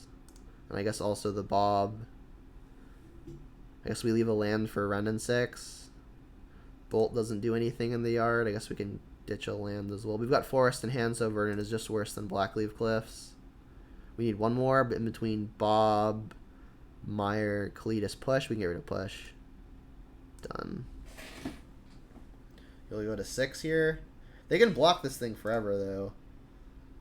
They can't actually put Luris into their hand, though, or else just casting Kroxa means that, sorry, attacking the Kroxa means they'll discard it. And I'm going to keep the land in hand, because next turn, if I want a Liliana and plus, if I draw a card that I want to cast on a later turn, I'll want to keep the Forest to ditch that. And then I obviously don't have an attack. But neither do they. Yep, Tend the Pest's looking pretty cool here. Definitely doing work. You want to shock and cycle a Peatland? No.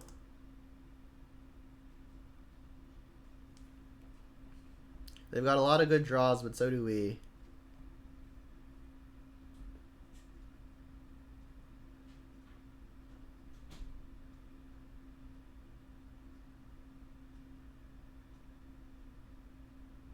Yep.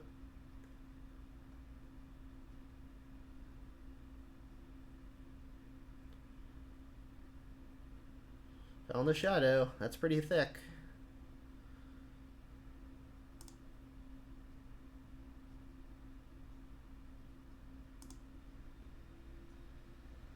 More land's not great. Alright, I guess we're gonna Liliana plus, right? Edicting doesn't do much.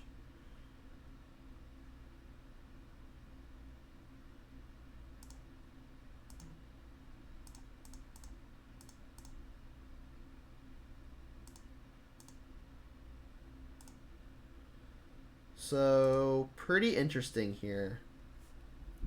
If I attack for 6, they just eat it, but they go to 2. And then I can Bloodbraid, block the Death Shadow. Next turn, I'm going to have cards in the yard in order to re-escape Kroxa to do it another 3. So they would have, they could just block with multiple pests, though. Like, if I attack, they go to 2, block with multiple pests, they go to 4. If they just eat it with Shadow and they don't draw removal, we might just win, though, right? It's pretty close. Like, if they put a card in hand and have Luris, and if they draw a card and they put Luris in the hand, though, they'll have 2 cards, which insulates them.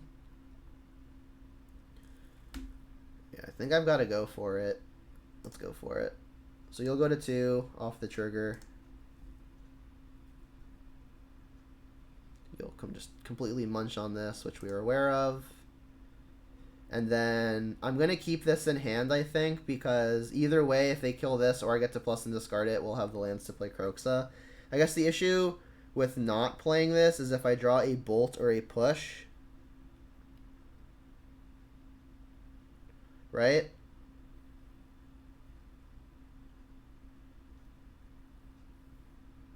Let me think this through in my head real fast. It's like, if I don't have a way to put a card in my yard, I can't escape this for the additional trigger. But if I draw a bolt or a push, I'm going to really wish I had played this. There are 8 of those in the deck. The thing is, though, if I can't get another card into my yard somehow, it looks pretty bad. I mean, I guess I could always just block with the Bloodbraid. Yeah, let's play it. Because, like, if they let me block, I'm definitely blocking. Which would be the 5th card by itself. Luris to hand.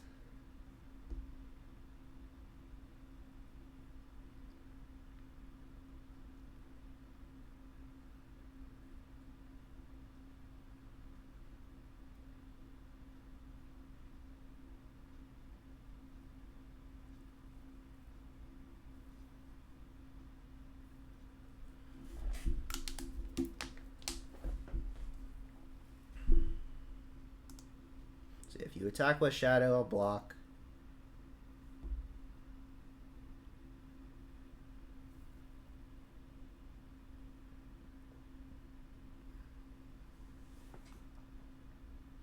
So right now this is 11 plus 4 is 15.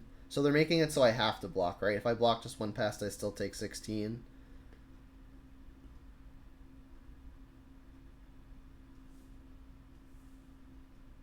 I guess Plague Engineer would actually be an interesting draw too, right? That'd be cool. It wouldn't just kill them, unfortunately, because they would be gaining 4 up to 6.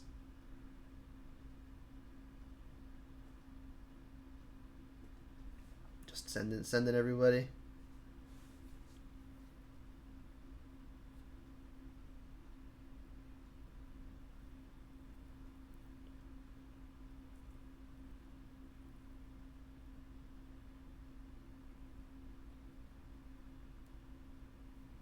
So their hand is Luris plus 1 unknown, which was worse than just playing Luris, or just worse than just putting Luris to hand. Yep, here they come.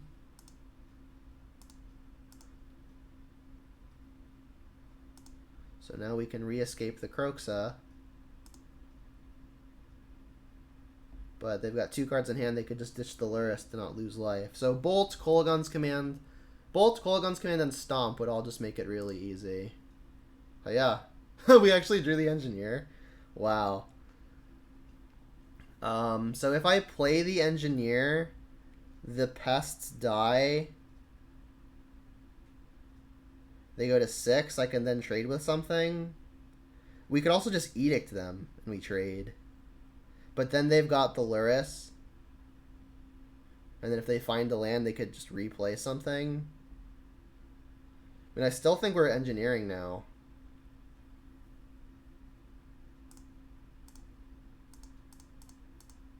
We name Pest.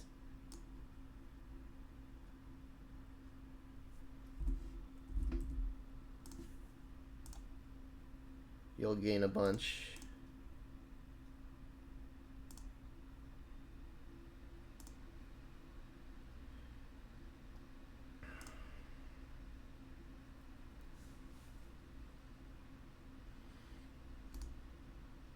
Go, I guess.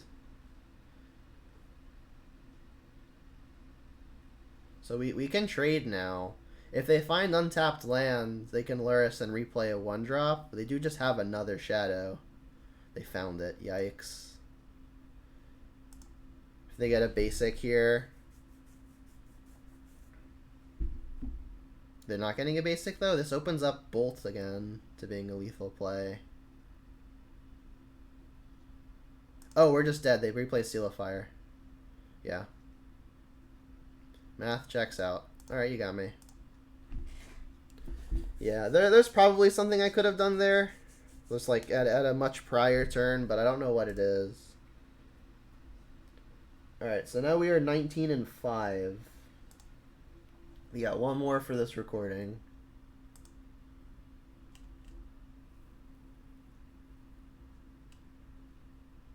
Play a leaderboard match.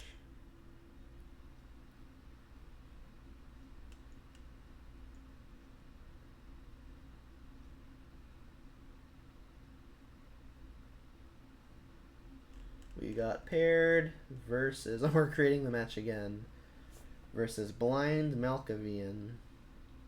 Malkavian? I don't know. Ooh, I hear a follow. Ooh, wrong window. From Jab Jabber. Thank you for the follow. I appreciate the support.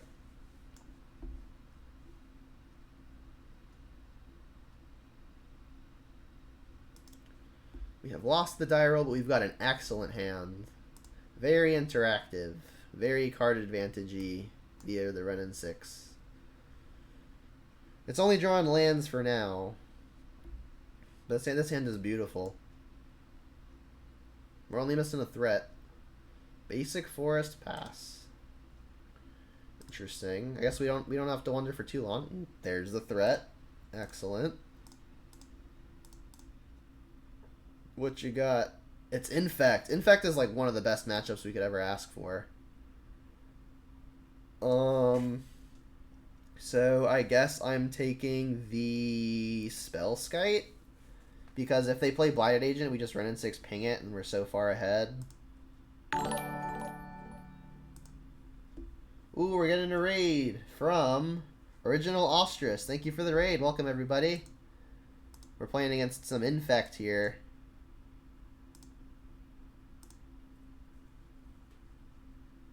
Just drew another bolt. I don't know how Infect beats this hand, but I guess we're gonna, find out. So I should probably just cast the Renin 6 here, and the next turn we'll just have a triple removal spell available. Feels pretty good. If they want to attack down my Renin 6 somehow, then that seems fine with me. Say yes. But yeah, this matchup is traditionally very good.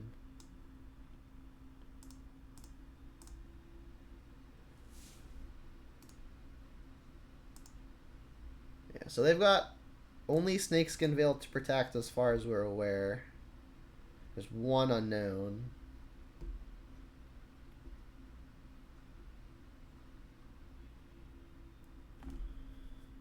Resolves. You want to hit me or the Ren?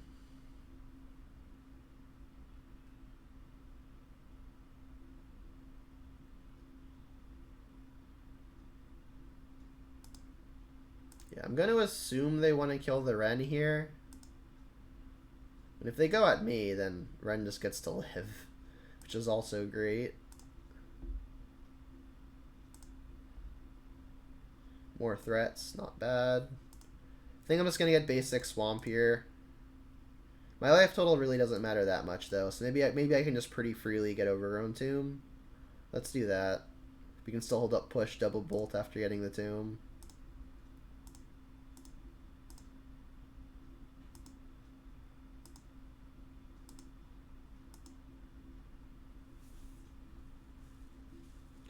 You haven't played Magic in a while. Does everyone play Historic now? Is Modern so popular? Yeah, Modern I think is in a pretty good spot right now. That said, Modern Horizons 2 is coming out soon, so things are likely to get shaken up. Kolaghan's Command, just another way to kill Ink Moth. I'm not going to play Tarmogoyf until next turn when I can hold up triple interaction. I don't want to get double protection spelled and then lose because of it. We're going to discard the hand size here. I guess I'm just going to ditch. I don't think I'm ditching Kolaghan's Command. I want to keep all my modes of interaction. I could just ditch the Verdant because I'm going to buy it back next turn. Ditching another Tarmogoyf is also probably pretty fine. The ditching Verdant's free. Let's just ditch that. If we got to show up one of the hand, they just scoop. Wow, the opponent is getting bored.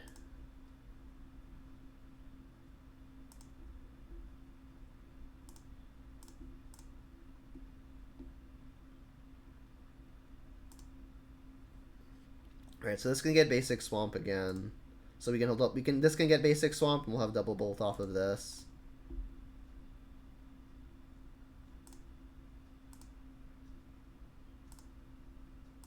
We're also within ultimate range, but I mean the ultimate's not really worth a whole lot when we don't have lands anyway, right? So we know Blighted Agent, Snakeskin Veil, +2. It takes effectively 2 mana to both activate and attack. So they would only have 2 mana to interact with.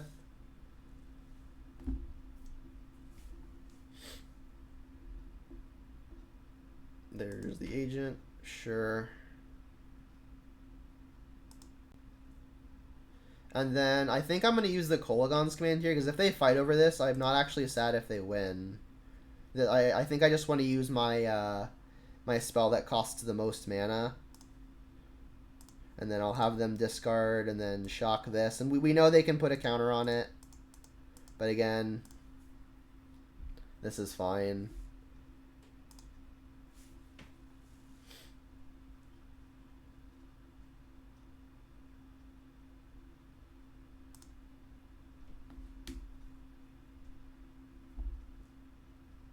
Three color.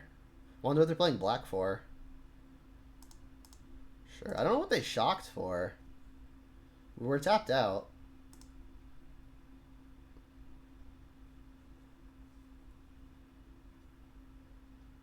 Another Snakeskin Veil. Okay. So I guess now I'm just going to cast Liliana. Because then I can still just hold up triple removal while edicting this. Ultimate doesn't mean a whole lot. Let's just continue returning the Verdant.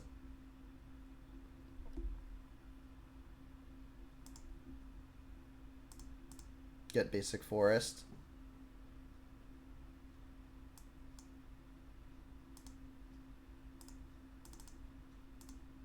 Still holding up double bolt and push.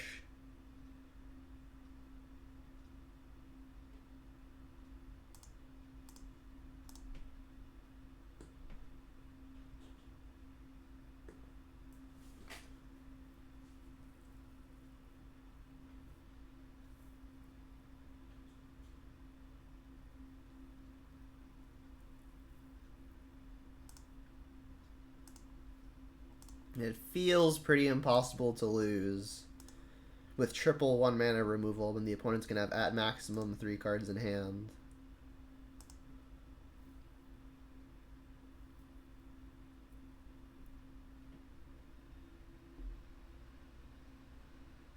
Sure. And I'm going to fight after combat. If they want to make a move, then so be it.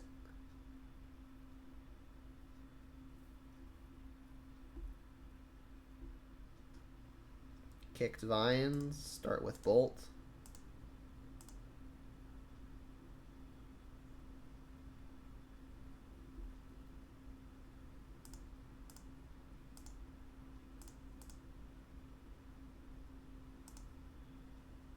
So now they're just dead. We get to bolt them, and then we can... I'll just say we can ultimate the Ren and 6 to add Planeswalker to the yard, but since it's at 8, we don't actually get to do that. Can we add a type in any way? I guess we just cast Croxus, so they are just dead. And we can also ping them. There's a lot of different ways to cut this cake. We could even Legend roll our Ren and 6, or plus the Liliana to the Ren and 6. Yeah, this matchup's pretty fantastic. Plague Engineer, very good.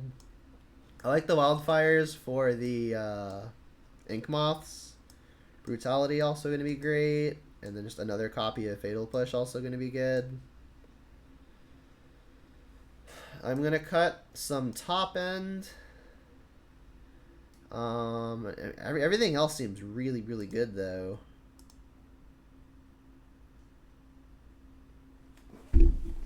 Like, the entire deck is just kind of suited to crush them. I guess Croxa kind of like top end.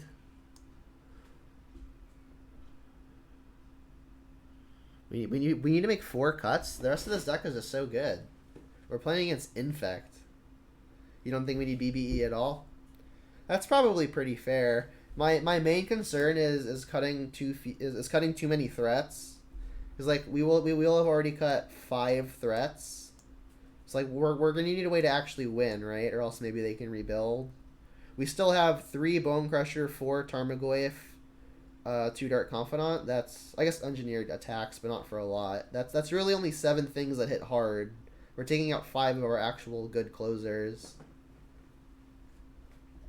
Like, I don't want to like over sideboard by accident, you know.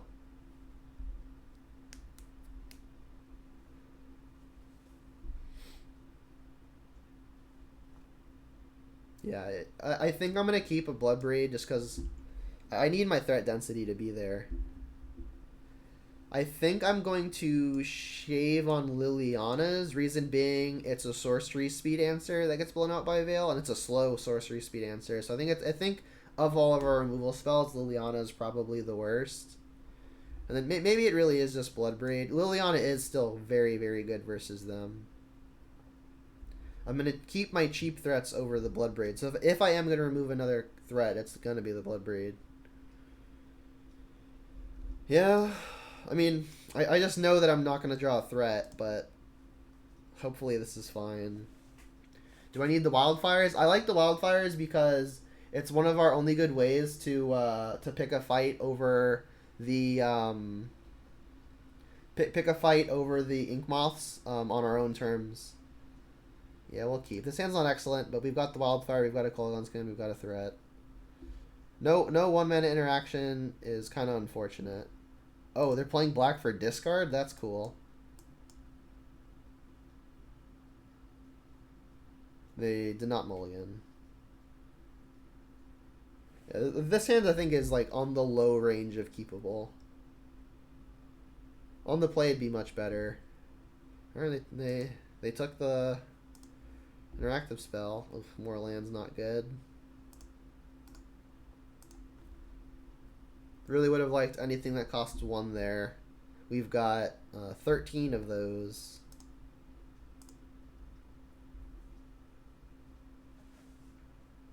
Inquisition again. Yikes. We got a lot of discard. I mean, discard doesn't pump their creatures, and they're also not creatures. So, I mean, I wonder if maybe they diluted their deck a little bit too much. You're saying if we take out 4s, we can cut a land? That's fair. It's actually a pretty good idea. I might do that going forward. Let's just get this. Something to interact with, please. Yikes. I was going to say, the best possible there, I think, was Bone Crusher Giant, because we're missing 2-minute interaction and the threat. So Bone Crusher would have filled both of those roles.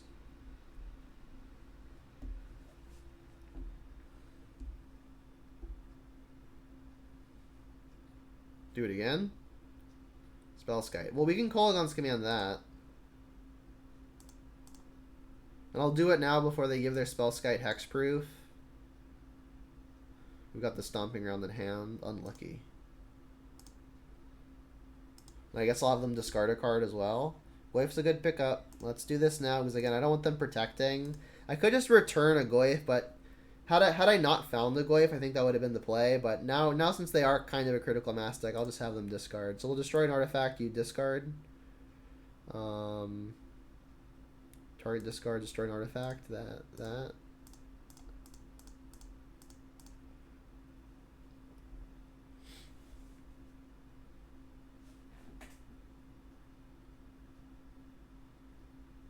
Discarded a Groundswell. That makes sense. They're missing land drops. So I think we just want ways to interact now.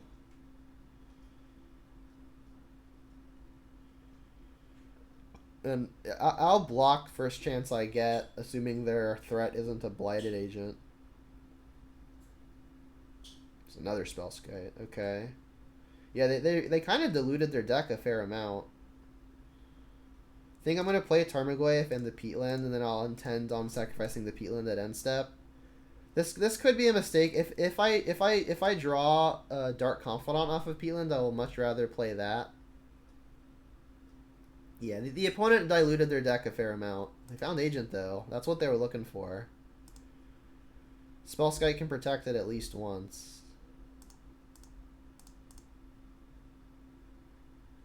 Come on, deck. That's a good one. That can get rid of something.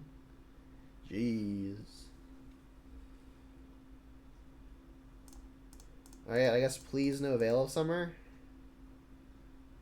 I could just plus, which I'm actually going to do.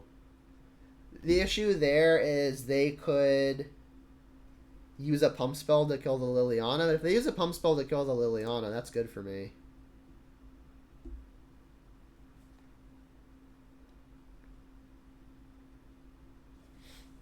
I'll ditch a forest here. Actually, what do they know about? They know about Stomping Ground and the Swamp.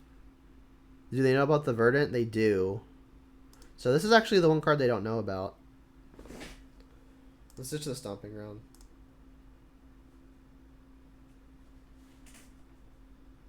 They ditched the Vines. Alright, well, we are not blocking. We literally can't. So let's attack.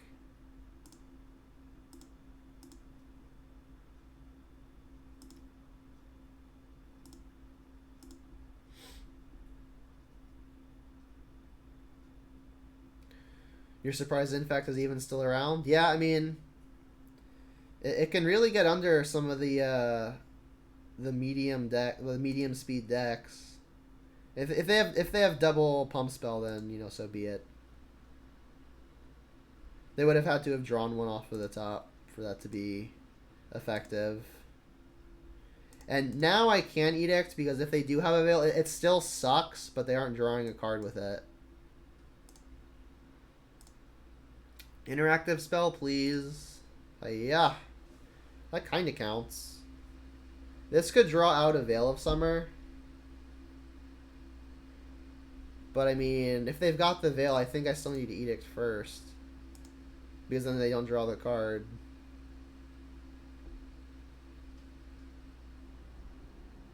They did have it. Okay. So they did not draw the card, importantly.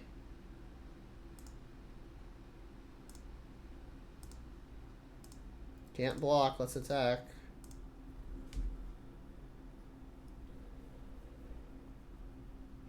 We actually have them dead next turn with an attack. Adding Liliana to the yard would make Goyf 6 power. Obviously, like, a pump spell could spell the end for us here. But yeah, I mean, if we Edict them and they don't have a block, they do just die.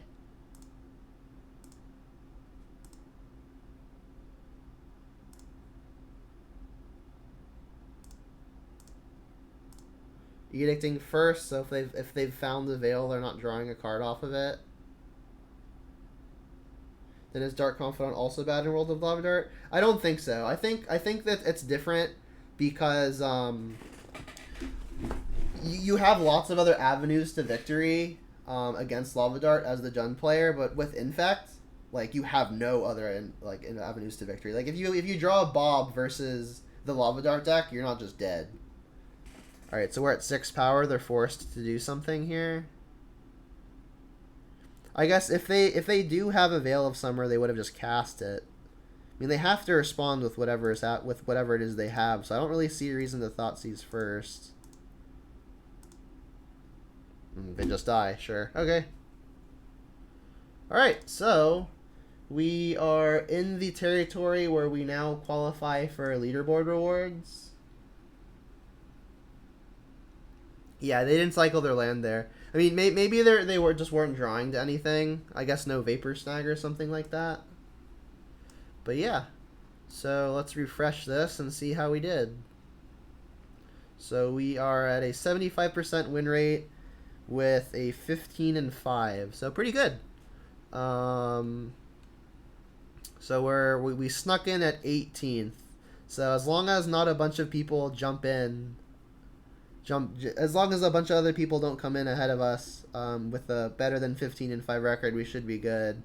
Unfortunately, our breakers don't look that good, right? Out of the 4, 5, 6, 7 people at 15-5, or I guess at 75%, we are second to last. I mean, there's still a whole week to qualify. So, in all honesty, I don't think I'm gonna finish on the leaderboard. I could play one more match. To like try to actually really cement that position, but I don't think I have to do that until like later, once I'm actually dethroned. But yeah, so a pretty satisfactory record. This Bone Crusher list has been crushing it, pun intended, I guess. Bone Crusher has still felt very, very solid. There have been tons of hands where we were missing a key element, or we would have been missing a key element, but Bone Crusher did a good job filling in either role. Like, for example, we might have had a hand of triple removal, but instead we have a hand of double removal Bone Crusher Giant instead of like it being more removal. And or also like we've had hands where we've drawn just like all threats, but one of those threats was a Bone Crusher, so it was also removal. And then sometimes it's just an excellent 2-for-1. In fact, often it's just an excellent 2-for-1. So I mean, been very, very happy with how this list has developed. I mean, I say developed. I really haven't changed much since my initial hot streak. But I mean, don't fix it if it ain't broke, right? It's just been absolutely phenomenal. Like, I don't think there's a single card that I would change. I did mention, I guess, earlier that maybe the Dark Confidants aren't at their optimal position, but we saw there were a few games in just this 5-match series where the only reason we were even keeping up in the game was because Bob had already drawn us a few resources. So, like I said, like in the matchups where Bob is bad, it's pretty abysmal. But I think that fraction of the format might be small enough to where you just hope to not draw Dark Confidant when you find those matchups, and then when you don't find, and then when you avoid those, Bob is just one of the better cards that you could be playing. So I still think Dark Confidant it's undeniably powerful, but I mean picking the spot for it is the more difficult aspect of the card, I guess. But yeah, I mean everything else has felt absolutely great. I think I've been heavily rewarded for playing 7 1-mana removal spells and 5 discard spells. Usually it's a 6 and 6 split. But like I've been saying, the discard tends to be weaker in the aggro and mid-range, the formats containing mostly aggro and mid-range, while it tends to be better facing stuff like combo and control. And the format I think right now is mostly aggro and mid-range, so discard does get a little bit weaker, whereas removal does get a little bit better. So, I mean, my record so far, I lost track, but my combined record with 74 of these 75 cards, the one changed card being a sideboard card, the Sphere for a Ghost Quarter, my combined record with this 75 is, I want to say, like 35 and 10 at worst. Pretty great. And it just all felt very good. Like, I haven't been getting overloaded on drawing removal spells. I haven't been getting overloaded on drawing threats. And I think a really big contributing factor to that is Bone Crusher acting as both roles. Because while we have, like I mentioned, those draws where we just have lots and lots of threats, higher chance that we also have interaction. And then in the matchups, in the particular games where we find ourselves having lots of interaction, there's a higher chance that some of that interaction is also a threat. So I mean, Bone Crusher has been just absolutely phenomenal, and definitely recommend giving it a shot if you haven't already. But yeah, this is just an absolutely fantastically fun deck to play, and definitely copy paste the 75 and let me know what you think if you're able to. So that's gonna be it for this recording. If you're watching on YouTube, don't forget to like and subscribe. It's a great free way to support what I do. And I guess with that said, have a good one, and until next time, Jundam out.